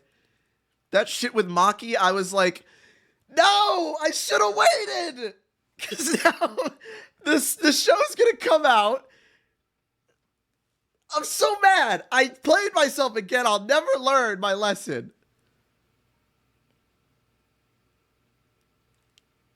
So I dropped it. I stopped myself. I at least did that much. I did not keep reading it. I'm just going to fucking watch the show. Okay? I actually ruined Peak for myself again. That's my constant ongoing battle with Jujutsu Kaisen, is that I keep fucking playing myself with it. All right? Anyway, 9 out of 10. I don't care. Who cares? Let's catch up on subs real quick. Thank you, Big Coochie Club, for those gift subs. Thank you. If you guys got a gift sub, please thank them. Thank you, Bizaster. Thank you, Frozen Jug. Thank you, Full Metal Phoenix. Thank you, Lip Stady again for the bits. Thank you, Ripley's Rewind. Thank you, Jack Film Boy React. Jack Film Bot React Boy for the bits. Thank you, Insua Blue. Thank you, Limp Stady. Thank you, Stealth Point. Thank you, Slapster. Thank you, Goblin of Asphodel. Thank you, Tasty Beginnings. Thank you, John Taffer. Thank you, Firefan. Thank you, DS Arrow. Thank you, Danny Boy. Thank you, Plixel. I think that's everybody. Thank you, Rice Farmer. Thank you, Keychain. Thank you, Freddie Kubrick. These are starting to seem familiar. Okay, I think I got everybody. If I missed anybody, I'm really sorry. Thank you, Drew No Barrymore, for the gift sub. Thank you, Slow Town. Thank you, Gamer Ninjas Dojo. Thank you, Big Coochie Club. Okay, that's everybody, right? I think that's actually everybody. Okay. Thank you, Miel ist besser. I don't think I pronounced that right, but you know. Did I watch Abbott? I have now seen one episode of Abbott Elementary. I say that I've seen a half of an episode of Abbott Elementary. It was the Halloween episode. My friend put it on for New Year's. I watched like half of it. I got up and I ate some food. It was fine. Cute show. But I haven't really watched much of it. I think it's really funny that that's like an ABC show. And then like they talk about like Marvel characters all the time in it. I'm like, all right, Disney, I see you. Listen, I'm not stupid. Some people are, but I know what you're trying to do. Trying to keep that brain recognition in my brain. Okay. Anyway, let's see. Too millennial coded for you? Yeah, I don't get anything out of sitcoms personally right now. I don't. If I'm going to have brain off content, I'm going to watch something like this. Let's see. Here we go. So let's go loop back around to something that didn't come out last year that I've been watching. I'm making you guys eat some broccoli because I'm going to talk about Buffy for a minute. So, if you don't care about Buffy, go get a sandwich for a minute. But I got a rant. I have to do a little rant, okay? I don't like Angel. All right? For those of you who don't know, Angel is the spin-off show for Buffy. It's the Buffy spin-off series focusing on Angel, the vampire who is a good guy. And every Buffy fan, I feel like, has to watch Angel, right? But I've put it off because I watched season 1 in line with Buffy, and I didn't like it. And I was like, I'll come back to this later, right? I'll preface this by saying I'm not done with Angel. I'm still watching it. I'm almost done with season 4, I think. Angel's son has just come back. All that stuff is happening. But I realized in this season that I'm watching is that this just isn't as good as like, it's not as good as Buffy. And then I was like, this isn't as good as Firefly either. It's very mid. I don't like any of the characters other than Angel himself. Cordelia, even for me, isn't carrying the show anymore because I feel like they don't have anything to do. They're just trying to keep her on the show for the fuck of it. And I know that things don't end well for her. I know that she gets kicked off the fucking show because of on-set disputes and whatnot. I know that things are not going to go well for the characters I like, but I actively dislike some of these characters. I need to find them. Where the fuck are you? It's at the point where I actually hate the new characters. I hate Wesley so fucking much. He is on Xander level for me. I can't stand this guy. He is so fucking lame. He is Giles done worse in every single aspect. There is nothing interesting about this character. He has no backstory. He has no character traits that make him unique from like the other wise, I'm the smart guy character and I'm going to solve the problem by reading a book. There's tons of those in the Buffy universe, and he is the most boring version of it.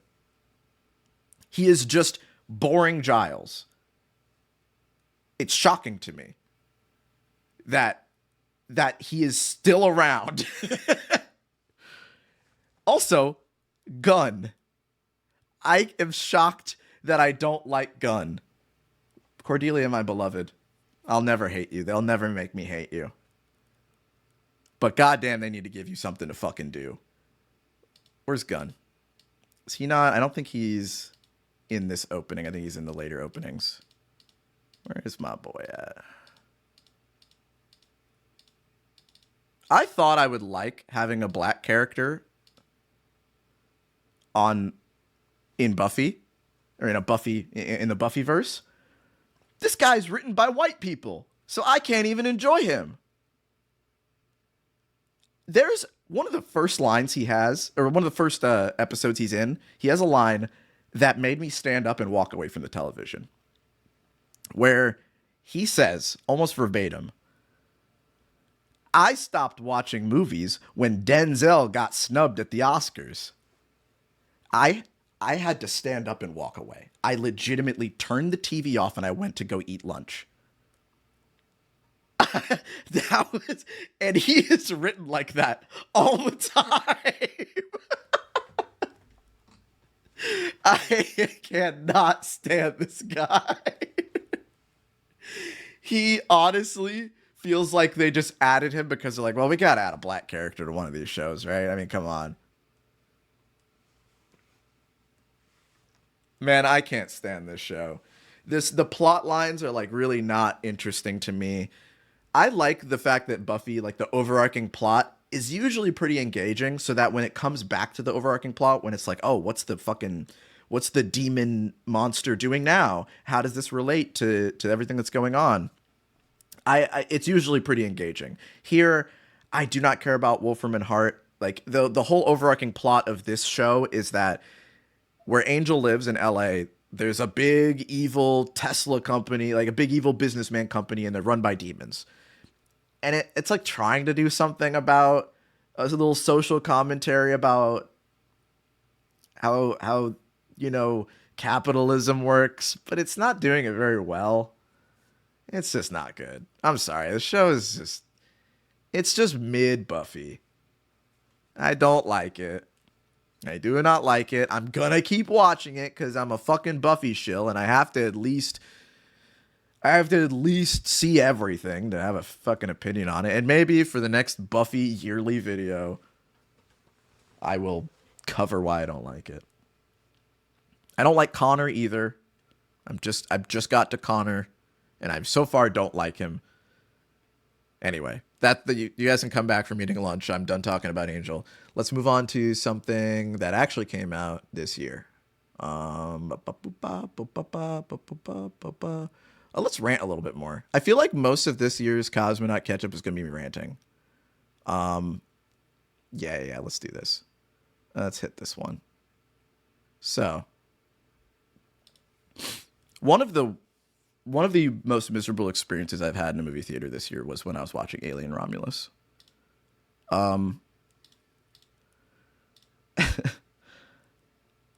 Alien Romulus is probably the maddest I've been watching a movie this year in the theater, to the point where I just wanted to leave. It's only infuriating because the first like quarter of this movie is really good. It sets up a lot that I feel like I was really engaged. I was like, okay, I like this backdrop. I like that we're getting a good look, at like the civilian corporate side of the Alien universe.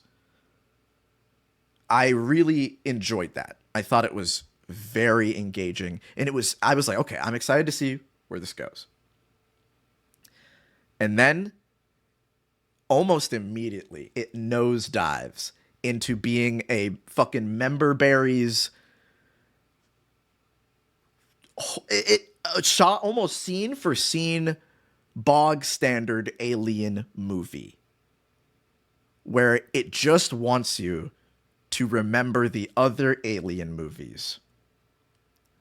I don't use member berries as an insult very often, but this was exactly that. It was a nostalgia bait slop fest. I despised it. And it starts the fall off happens the second you see them create a CGI monstrosity of a dead actor that was in the other Alien movies. That was where I was like, oh no, no, no, no, no, no, no, no, no. And then from the second that happens, the movie never does anything good ever again. It was atrocious. You can always tell which character is about to die. The movie does not pull anything interesting or surprising or shocking or stimulating at any point. It is, I wouldn't say like the pacing is bad in the movie. Like it is a well paced, like a standard. The pacing is standard, I should say. You know, like you can see a clear beginning, middle, end. It all flows together in a normal way. But the problem is that, like, in the good Alien movies, like Alien and Aliens, there's always like a moment where you think everything's okay and the movie's over, right? Those movies have like a very cool way of introducing a final battle, right? Where you think that Ripley has defeated the alien. You think that she saved the day. But there's one more thing. There's one secret boss, right? And that is where that's usually the coolest part of the movie. This movie tries to do that. And I will say, the final the final boss in this looks fucking sick. It's not this. It's not this. I think the final boss in this movie, that was where I was like sitting like fucking here. I was like, I had my fucking eyes at the ceiling. I was on my like second fucking bag of Skittles gummies, and I'm like, get me the fuck out of here, man. I want to go home. But then when that fucking freak crawls through the doorway, I was like, hold on a minute. Hold on.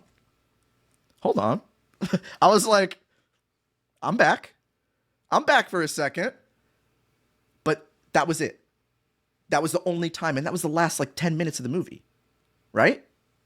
That was the last chance for the movie to get me engaged, right? So like the very beginning chunk, I was really happy. And the very ending chunk, I was really happy. And then in the middle, I was miserable. I was so pissed off. You hated the face? I loved the face. The face was the best part. It was so freaky looking. That was like an idea where I was like, okay, I can now see why this director wanted to make this movie. You know, I can now see why they had this vision for something, to show us something new. You know? But that middle chunk sucks. And I will say the ending is ruined in a small way. Because like I said, in those other Alien movies, Ripley, she saves the day, she defeats the alien, she's settling down, she's chilling out, she's in her underwear, her bush is out, and she's chilling. And you think the movie's going to end soon, but silly you, audience, she still has one last battle. And it's a surprise. You don't know what more they could do, and then they surprise you. This one is ruined because you know something else is coming. The last monster is teased over and over again leading up to the final battle, right? So you know that something else is going to happen. There's no like, oh my God, wait, the movie's not over. Holy shit, what the fuck? You don't have that. That doesn't happen. Because you are shown, this character actually has an alien in their belly, so you know that's going to come out later, right? Like, it doesn't shock you. You're just waiting for the final battle to happen instead of like having it sprung on you. You know what I mean? I think it was very disappointing. It was very disappointing. The middle chunk of this movie is horrible. It is a bog standard Alien movie. If you have seen Alien 1 and 2, you have already seen this movie. If you haven't seen Alien 1 and 2, I could see you quite enjoying this film. I could see you liking this quite a bit. I think a lot of people who like it are very susceptible to nostalgia bait films like this, or they haven't seen better Alien movies before. But there are much better Alien movies, and this one is very desperately trying to be one of those. And I didn't like it. I did not like it. I think it was lazy. And except for the very end and the very beginning. Those parts were not lazy to me. I genuinely don't understand anybody who liked this movie. I will question your taste. I'm sorry. But like, I cannot understand. If you liked Alien 1 and 2 and you watch this and you're like, that was peak. 10 out of 10, it was peak. I loved it. I don't understand that. If you haven't seen Alien and you like this, I think it's reasonable. Because this movie is trying to replicate something and it's doing it badly, but you don't have the framework for what, a better movie, what the better movie in this universe looks like. So I think it's reasonable. But, God damn. Fucking, it was just not as good. It was not as good as the thing it's trying to be. But the performances were good. The android guy, his performance is actually amazing. But unfortunately, they made him say a line that Ripley says in the second movie that he would actually never say for some reason. Why would he say that? I'm sorry. It's foolish. Just foolishness. And that's like the whole movie to me. That's the whole movie to me. Anyway. Yeah, that's the thing. He's referencing a line that in the timeline of the movie hasn't happened yet. Because this is set before the second Alien movie. But he says the same line Ripley says while she's fucking sleeping in cryo sleep. She hasn't even said that shit yet. Are you fucking like? Does everybody in this galaxy just say "get away from her, you bitch"? Is that just like a common phrase for the humans of the alien universe? I don't understand. Did they all see that on a TV show once, and it's just in their cultural vocabulary? I'm sorry. So annoying. So I would give this probably a 3 or 4. I can't express enough though that I really like that last monster. I loved it. I thought it was so cool. I thought it was so fucking sick. But I'll give it a 4. I'll give it a 4. I'm going to be a little nicer. It was going to be a 3, but I'm thinking about that monster. I really like that monster. No, it's a 3. 3.5. 3.5. We'll down the middle, 3.5. We'll leave it there. All right. So, we have 2 more things. We haven't talked about Penguin. Right? I didn't watch House of the Dragon. Sorry, I didn't watch season 2. I haven't gotten to it yet. Everybody wants me to talk about Penguin. I've been getting... whenever I'm like tweeting stuff or whatever, there's always like 8 people, no matter what the tweet is. I could be tweeting about the current geopolitical conflict going on, and someone's going to go into my fucking tweet and say, did you watch fucking Walrus Man 2 yet? I really want to know your opinion on Walrus Man 2. And I'm like, this is not the time and place, dude. All right? And out of all of those, I always keep track of what you guys want me to talk about the most if I haven't gotten to it so that I can cover it in Cosmonaut Catch-Up at the end of the year, right? Number one thing was Penguin. By a long shot. The number one thing was Penguin. But I gotta make you guys take your fucking vegetables. I gotta make you eat your broccoli. So we're talking about my favorite movie of the year first. Fuck you. Um, Challengers this is a movie for men. This is a movie for real men. All right? I fucking love this movie. This movie's amazing. Every single aspect of this movie is expertly crafted. It's a close battle between this and The Substance for me. While The Substance, like, there are two levels of what I want in a movie. The Substance is like over the top, bombastic, disgusting, fun. It's a fun movie to watch. And then this one, the framework is more subtle, but still not like, it's not hard to know what's going, like there's no subtext here either, really. You know what I mean? But the fact that this is basically a battle between two characters. Think of it like this. This movie could easily be retooled as two characters in a sword duel in the desert. And that's the whole film. And in that film, intercut in this sword duel, you are seeing why they don't get along with each other, right? But instead of a duel to the death is a tennis match. This whole framework of this movie is there's one tennis battle between these two guys, and you don't really know them yet, but you know that they have fucking beef with each other. And the film analyzes, it cuts in between this long, drawn out fight. It cuts in why they don't fuck with each other, right? And that framework is beautiful. The structure of this movie is addicting. I love this. I love the way this story is laid out, where you gradually learn bits of information about each of these three characters that are just twisted individuals, but the fact that they're all perfect for each other. This crazy throuple of dysfunctional people. Everything about this movie is beautiful. Everything about it. Zendaya's performance. I have not seen a lot of stuff with Zendaya in it. I didn't watch Euphoria, and I've seen the Spider-Man movies, but that's it. I don't know. What's she on? Wizards of Waverly Place or something? I don't know what she was on when she was a kid. She is amazing in this movie. The fact that she's like the main villain of the film, it's something that I didn't think I could see from her in a convincing way. You know?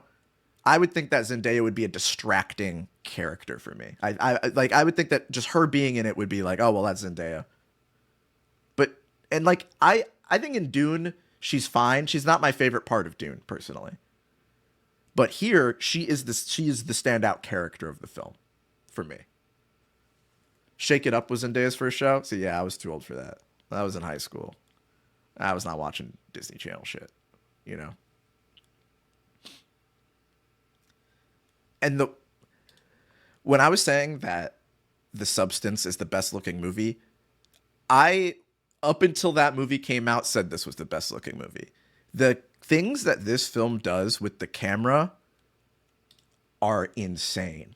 This scene right here oozes style. You want to talk about aura? Somehow this movie has so much aura. Look at this. The camera underneath the glass so you can... Oh my God. But the best part is right here. Hold on. I'm not even going to bring that up. That's fucking crazy. But going inside the fucking ball... I was just sitting, spread out, just letting this movie blast me with aura. Look at this shit. And this is the point of the film where you're like, I'm understanding why these two guys fucking hate each other. How do you do this? And what's crazy is that this movie isn't nominated. The Oscars forgot it existed. Are you kidding me? There's shots in this movie where I'm like, I don't know how he did that. I don't know how the fuck you do that with your camera. I would rather not know. I don't even want to look it up. I'd rather be in the dark. And yet the people, the fucking Academy's like, give it to Emilia Perez. Who cares? Give it to Wicked. Are you kidding me? Look at how this movie looks, and think about how Wicked looks. Look at the color. Look at the color. It's so vibrant without being over the top, because if it was too bright, if it was like the substance is like fucking neon pink, and it needs to be neon pink. But here, if it looked like that, it'd look weird. It wouldn't fit. I can't understand why this movie got nothing. Nothing. It's my number one of the year. I love this movie. It is immediately in like my pantheon. And people would say recency bias, but like there's sometimes you watch a movie and you're like, this is everything I like in a movie. This is everything that I want in a film. I love a movie that takes something that you generally wouldn't give a fuck about. Like, oh, this is a movie about a tennis match. It's a tennis battle. But its framework elevates it beyond that basic premise. It elevates it to a degree that you didn't think you'd give a fuck about. You know? It's on the Mount Olympus immediately. It is like Tar in a way. You're right. Like Tar, it's a movie about a composer who's a little fucked up. You'd think you wouldn't care about that, but the presentation brings it up. But for me, this is more engaging for me. This is a lot more engaging. You know? When you can take something and be like, this movie is basically one long fight scene. However, that fight scene is a tennis match. That's just so genius to me. And the fact that you can keep me engaged, you can keep me immersed so seamlessly. I highly recommend it. It is the must-watch movie of this year, in my opinion. This and The Substance. I feel like some of you guys out there who are a little too young might watch The Substance and you'll feel yucky watching it. I get it. You'll feel yucky and you won't like it. But I think anybody can watch this film and enjoy it. So easily. If you don't like it, you're weird to me. You're a fucking weirdo. All right, okay. Anyway. Anora is next on the list. I'm going to watch Anora immediately. Also, another movie that I haven't finished, but I know I will like, is Hundreds of Beavers. I started Hundreds of Beavers, one day. I turned it on. I'm like, oh, I heard this movie was good. And I turned it on. But then I had friends over, so I couldn't finish it. And I was really busy. So I'm like, I know that I'm going to love this, so I'm going to get back to it when I can. I haven't had time. I was going to watch it yesterday, and then I got busy. I'm very upset that I couldn't finish it and watch it for this, or talk about it for this video. Same thing with I Saw the TV Glow. That's a big missed opportunity for me. I meant to watch it in time, but I've been so busy. So I'm sorry. I couldn't cover everything, you know? Couldn't cover everything. I told you I didn't watch as many things this year because I had a lot of stuff going on that I'm not going to get into. And like originally when we did Cosmonaut catch up, I would do like 5 things and I'd really talk about them a lot. And I didn't have time. Or well, I should say last year, I think I watched too many things and I didn't get to talk about all of them as much as I would have liked to, right? So here, I'm talking about the things that I really had strong opinions on. Okay? Like, I didn't watch Agatha all along. I could have rush watched it and thrown it into this video, but I don't wanna. You know? I don't wanna. This past year, I had a lot of things I missed. Okay? But we got one more thing, and I did rush watch this for this video. I did rush it out. Let's put this here. This is something I hadn't seen, and I made sure to watch it just so I could talk about it and you guys won't get mad at me, okay? Because if I skipped every fucking super comic book thing, you guys would burn me at the stake, all right? I get it. I gotta pay the bills. I made you guys eat your broccoli. Ooh, forgot to turn the audio off. I watched Pengy. I watched Penguins of Madagascar. I kind of liked it. I kind of liked it. Would I say I loved it? No. But I liked it. I thought it was good. I don't think it was peak. Because I was going to go into this and I was going to completely remove Batman from my brain. I was going to completely be like, I'm just going to watch this as its own thing, right? I'm going to watch this as its own story. But the movie opens up with the theme song from the Batman. And then I was like, well, I'm thinking about Batman now. I'm thinking I want Batman. I want Batman. I like Batman, right? You know what I mean?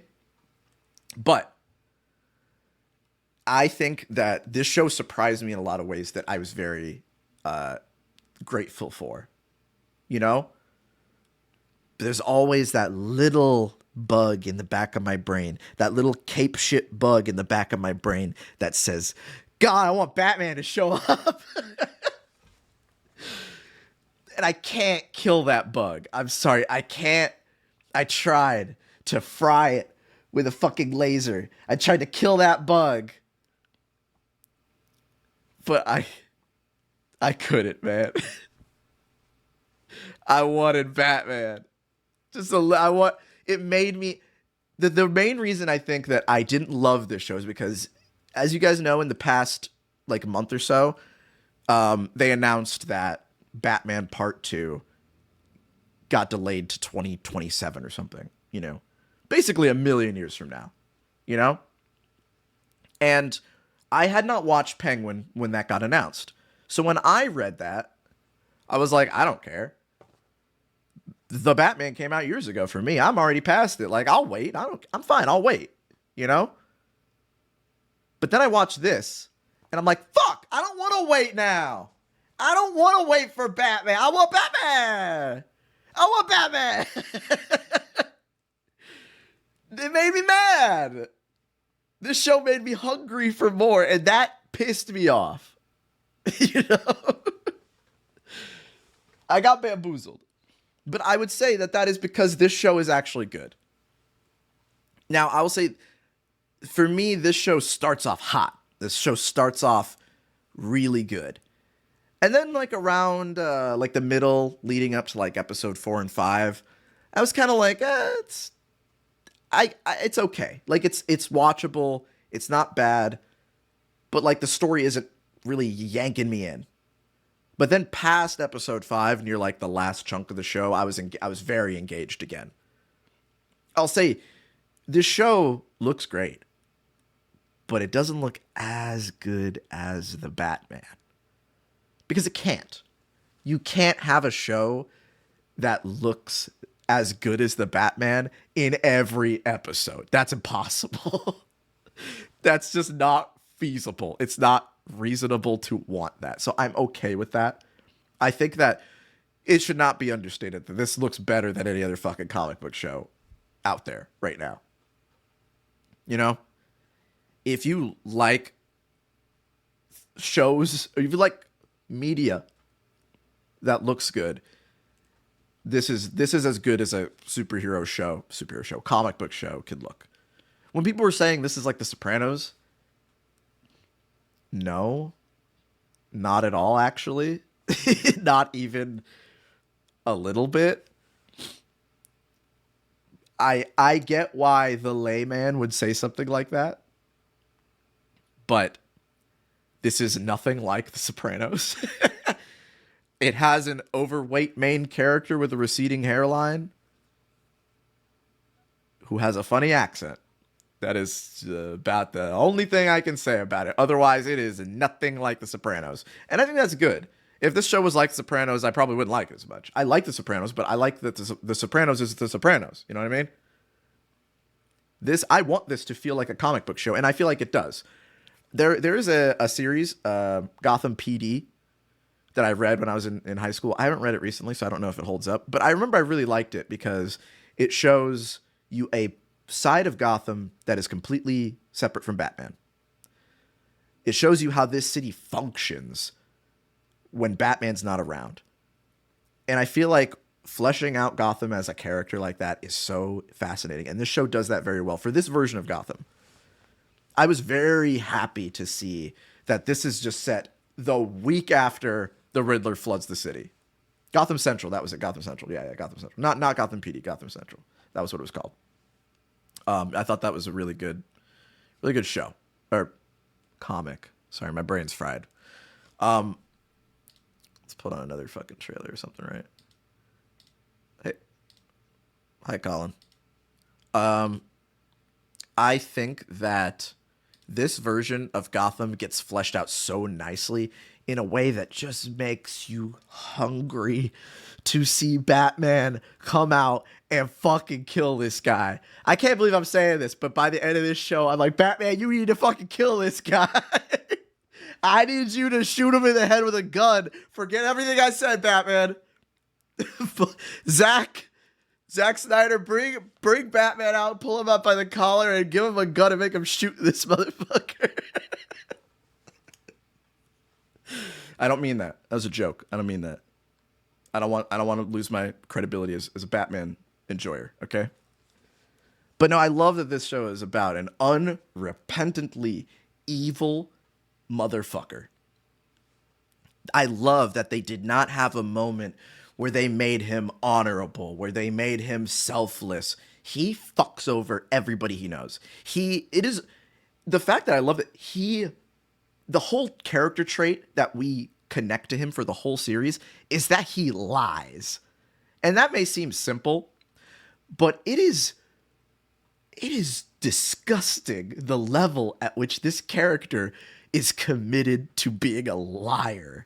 I love that they made him a piece of shit. For like the middle chunk of the show, I was like, I'm kind of like not like very invested in Oz's story. Because I feel like it's balancing between him and what's her name? Sophia? Is that the lady's name? The other lady. I think of her as the girl from 30 Rock who says, "I'm a very sexy baby." She's very funny in that episode. Yeah, Sophia.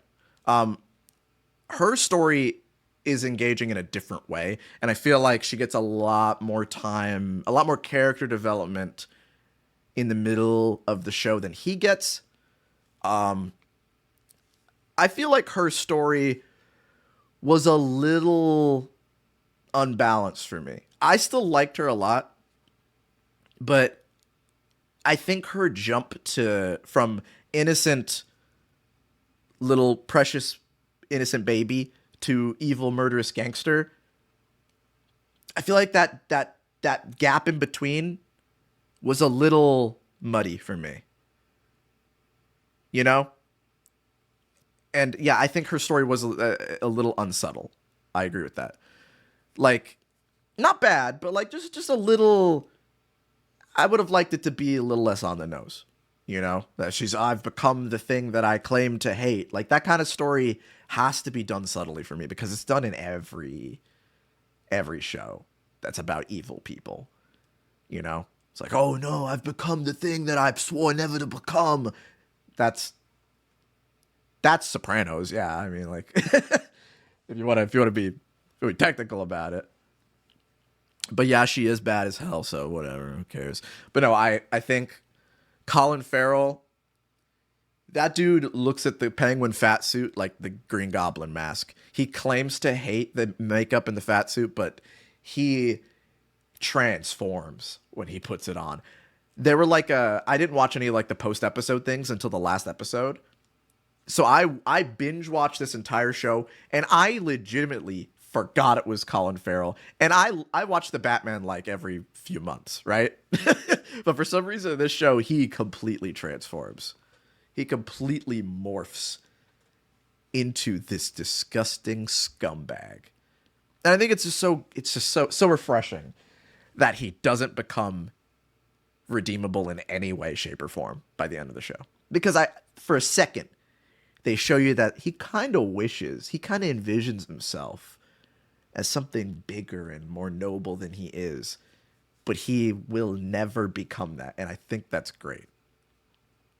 He got his top hat. It's true. I always criticize the Marvel shows for the fact that most of them exist so that by the end of the show, the character gets their cool, iconic costume. And you get this big shot of them dressed up in their costume with their gear. And you're like, oh, it's like in the comic. He looks like he looks in the comic now. Right? And that's every Marvel show. This show kind of does that too, but like in a way where you're like, oh no, he's in his iconic costume. He's a full-on scumbag now. Oh, fuck. At what cost? You know what I mean? I think it was great. I think, I'm actually convincing myself that I liked it a lot more than I thought I did. You know? The fact that this left me hungry for more, I think that's something that I have to give it props for. It turned me into a person who was like, I can wait for the Batman. I don't care. Whatever. It turned me into someone who's like, I can't wait for the Batman now. I can't wait. I'm chomping at the fucking bit for Batman now. But I love that Batman's not in it too. I have to say, like, as much as I was like, the bug in the back of my brain was like, where the fuck is Batman, dude? Where the fuck is Batman? I want to see Batman. I can't stop thinking about Batman. I'm so glad that they did not rely on that. It shows like a very good level of restraint that a Disney show would never have, that a Marvel show would never do. I'm very happy that this show is fully committed to just fleshing out this character and turning him into the scumbag that you want him to be. I didn't think that this would be a transformative story for this character. I didn't think that I would be, at the end of this show, I would see Penguin differently than I do in the Batman. Because the Penguin at the end of Batman is not the same guy that exists at the end of this show. You know what I mean? And that is, again, something the Disney plus Marvel shows do not handle well. So, I think that this was a pretty good show. I liked it. I really loved that, like, her episode where they show you, like, what exactly happened to her. I love an episode like that where you are left on a cliffhanger. You don't know what's going to happen next, but fuck you, we're doing a whole episode that's a backstory. I love that. I love when you keep me hanging. Make me wait another week, And yeah, the performances were great. I already said Colin Farrell was crazy. Mr. Krabs is crazy in this show. He does a very good job with what little screen time he gets. But his mom, the lady who plays his mom, that was one of the best performances I've seen all year. I'm not even gonna lie. She was so good. Anyway, I really liked it. I'll give it a 9. Nah, 9. I think a 9's a little high. I think I'm still riding the high of how good like the last few episodes were. I know that if I come back to this, I'll give it an 8. So I'll give it an 8.5. I'll give it an 8.5. That's where we'll sit. A 9 is high for me. Honestly, a 9 is high for me. So anyway, that's all we're talking about right now. That's all. Well, that's not all we're talking about now. I do have one more thing. But as for things that have already come out, that is all I have to talk about from the things that I watched over this past year, right? But there's one more thing. There's one more little thing.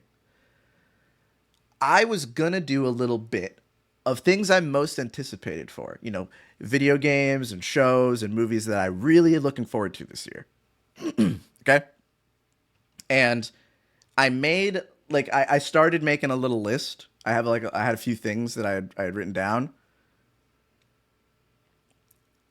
and it turned out I didn't want to talk about any of them. I didn't want to talk about any of that shit. I had most anticipated game was Mark of the Wolves or City of the Wolves, Fatal Fury. I'm gonna play the fuck out of that game. 2XKO, I'm gonna play the fuck out of that game. Mickey 17, very excited for that movie, but I haven't watched the trailers and I don't want to watch the trailers. I don't like watching trailers for movies that I'm gonna watch. Like unless it's a superhero movie, I'll watch a trailer for a superhero movie. But I didn't want to watch anything for Mickey because I don't want any shot spoiled for me. You know what I mean? Because you'll get shit spoiled for you. I don't like that. Daredevil, I was gonna talk about Daredevil, but I didn't want to because I only want to talk about Superman. Okay? Where's my fucking Superman trailer? I don't give a fuck about anything that's coming next year. I don't give a shit. I only care about Superman. All right? This trailer legitimately changed my brain chemistry. I cannot. So, the teaser trailer came out, right? The teaser trailer just had like crowd shots, remember? Like it just had like little shots of the crowd reacting to stuff, and people were like, "Ooh, this looks kind of bad. This looks kind of like not great. I don't like the way this is shot." When I saw that, I was like, "Oh, this is basically stock footage. This is stuff that they had on the cutting room floor that might not even be in the movie, but it's to get us hyped." Right? And I went to bed, and I'm like, in my head as I'm going to bed, I'm like, "Oh, Superman trailer is going to be out when I wake up. I guess I'll watch that." I woke up, opened my phone, watched the trailer, and I had tears in my eyes. That has never happened for a movie trailer in my life. And it was the second this happens. Where is it? It's like halfway through.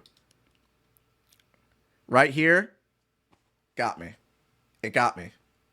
I was like, the fact that is not an accident. Let me just tell you right now, it is not an accident that the first thing we see Superman do, other than lay in the snow with his ass fucking kicked, which is also significant, what's the first fucking thing James Gunn shows us is him saving an innocent person. That is him. That is fully intentional. Everything about this trailer is fucking intentional. The next thing we see is Lex Luthor being a fucking dickhead. Most of this trailer is hope and optimism.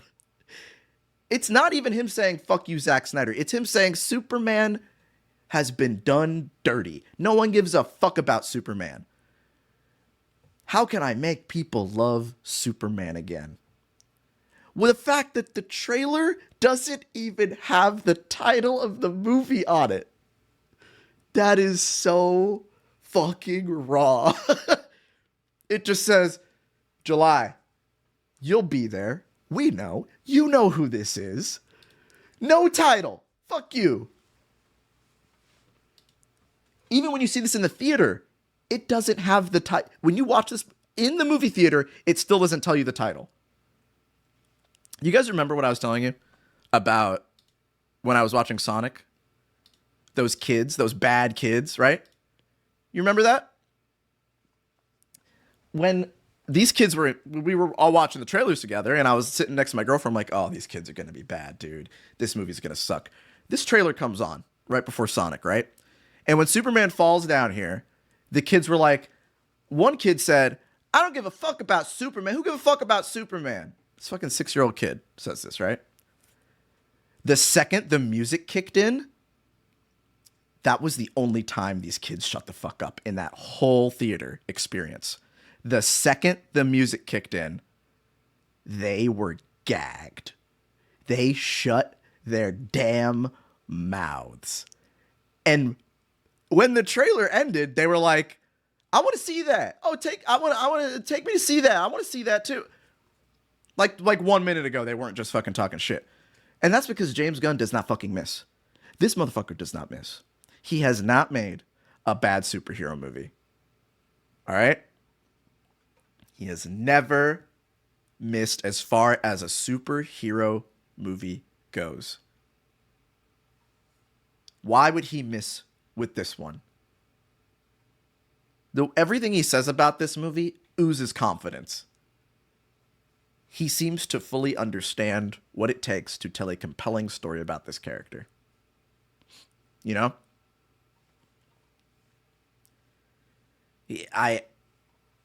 This is the only thing I care about. It's the only thing I'm going to talk about, post about.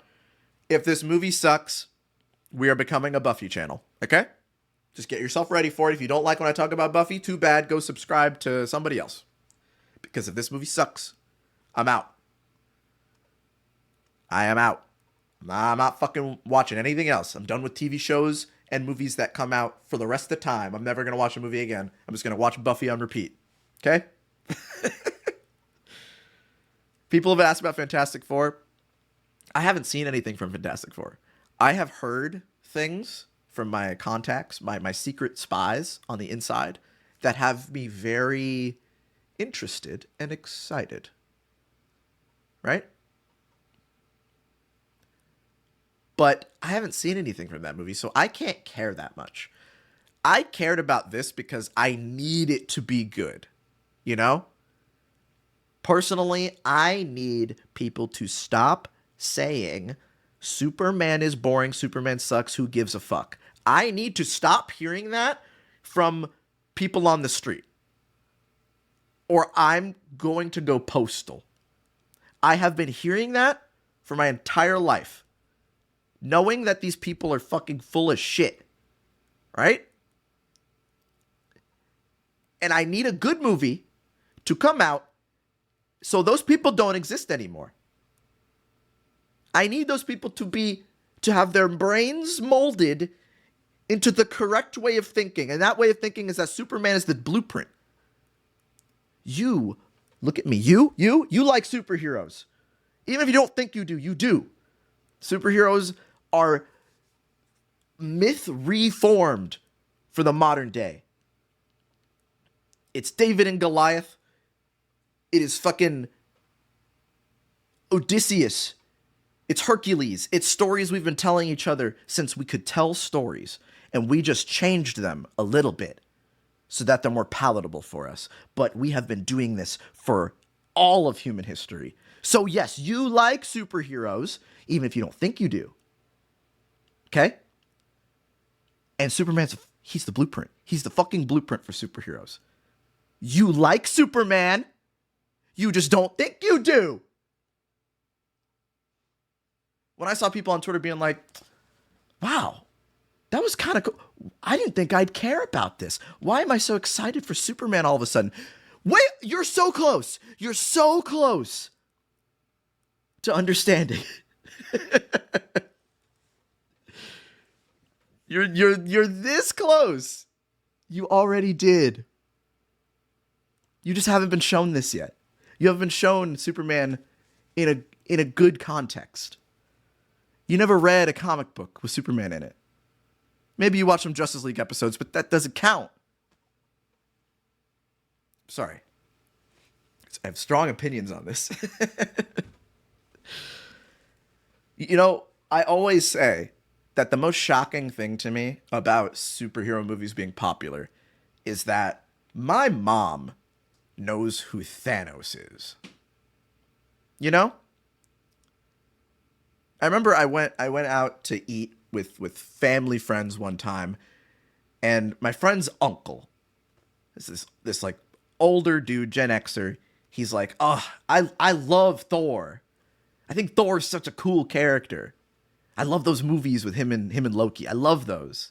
And Hulk is so cool. This guy has never read a comic book. And he says he loves Loki and Thor. Right? Everybody knows who Thanos the Mad Titan is. Everybody knows what an Infinity Gem is. They never read a comic book before. They don't give a fuck about comic books. But they know these things. They are in their public consciousness. They think Thanos is cool. Because they had a movie show them A cool version of this character, right? I remember I remember when Ultimate Marvel vs. Capcom 3 came out. Rocket Raccoon was in the game. Guardians of the Galaxy had not come out yet, and everybody said, "Who the fuck is this stupid character?" I remember that. I went to the fucking the food hall at my college, and I was having a conversation with my friend. He's like, "Why'd they add that stupid fucking character? Why didn't they add someone cool? Why the fuck they put who the fuck is Rocket Raccoon?" What, fucking 2 years later, Rocket Raccoon is everybody's favorite little goblin, right? Those same people for years have been saying, "I don't give a fuck about Superman. I don't care about Superman." Yeah, that's right. You probably don't. It's not your fault. You've never given a reason to care. Because only people watch movies. That's the only way people digest these characters is with movies and shows. So I need this movie to be good. I need it, or I will lose my mind. So from this day until July, what is it? 11th? Yeah, I figured it was 11th. From now until July 11th, we are on Superman Hopium hype train. All right? Mount up for Superman.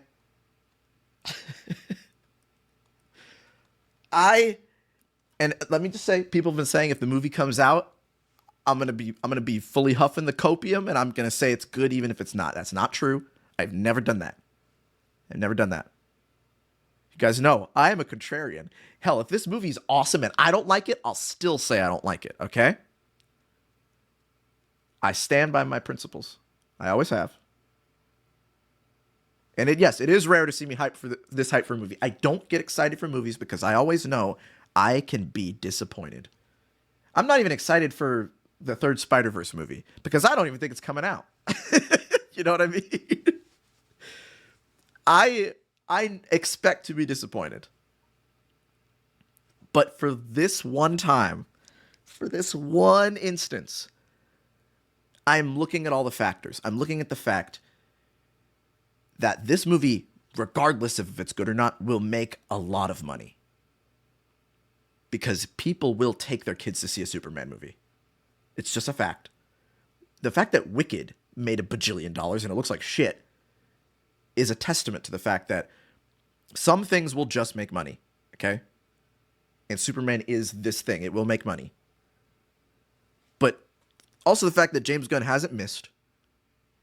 This trailer is amazing.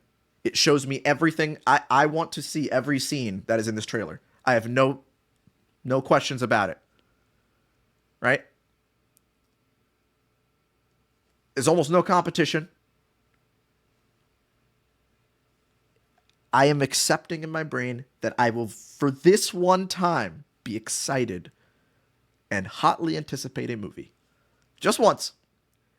And if it lets me down, again, we're done with movies. We're doing Buffy forever. We're doing Buffy channel until I die. I'm going to be analyzing the fucking costuming on Buffy. That's going to be the videos you guys get, okay? I'm not even saying I expect this movie to be perfect. I'm expecting to have problems with it. I'm expecting to have criticisms, whatever.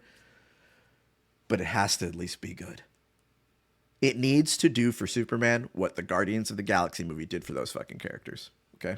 Which is something crazy that I should not even have to say. Because people know who Superman is. They didn't know who fucking Star-Lord was. But Superman needs good PR. He needs it.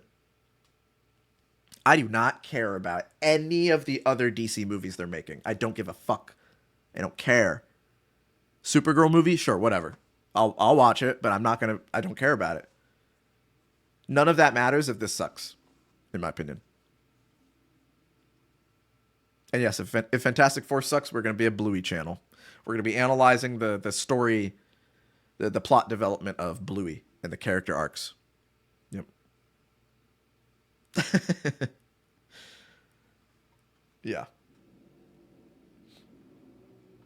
So, that's all I gotta say about that. July 11th. Superman hype train. So yeah, we're not gonna do... I'm not doing any Oscar predictions this year because I haven't seen a lot of the Oscar nominations. I do not want to watch The Brutalist because there are things in that film that I morally object to. I've seen clips from Emilia Perez, and I immediately knew I will not be watching that movie. Absolutely no way I'm watching that shit. And the other movies that I want to watch, I'll get to eventually. You know, I'm gonna watch Nora. I plan on it. I just didn't have time. The Shyamalan video knocked my ass out, guys. I'm not gonna lie. It knocked me out. I made that video while I was having fever dreams. I don't even know. If I rewatch that video, I'd probably see shit that I don't even remember putting in there. So, and I'm not saying that like movies sucked this year. I'm not saying that like so there's a lot of people who are like, "Well, Hollywood didn't put out anything good this year." That's not true. People say that about video games also, and that's just not true. There's always good stuff. You're just not seeing it. So yeah, that's all the things I had a very strong opinion on. That's all I got. 3 hours? Damn. I feel like that's a little long compared to our other Cosmonaut catch-ups, right?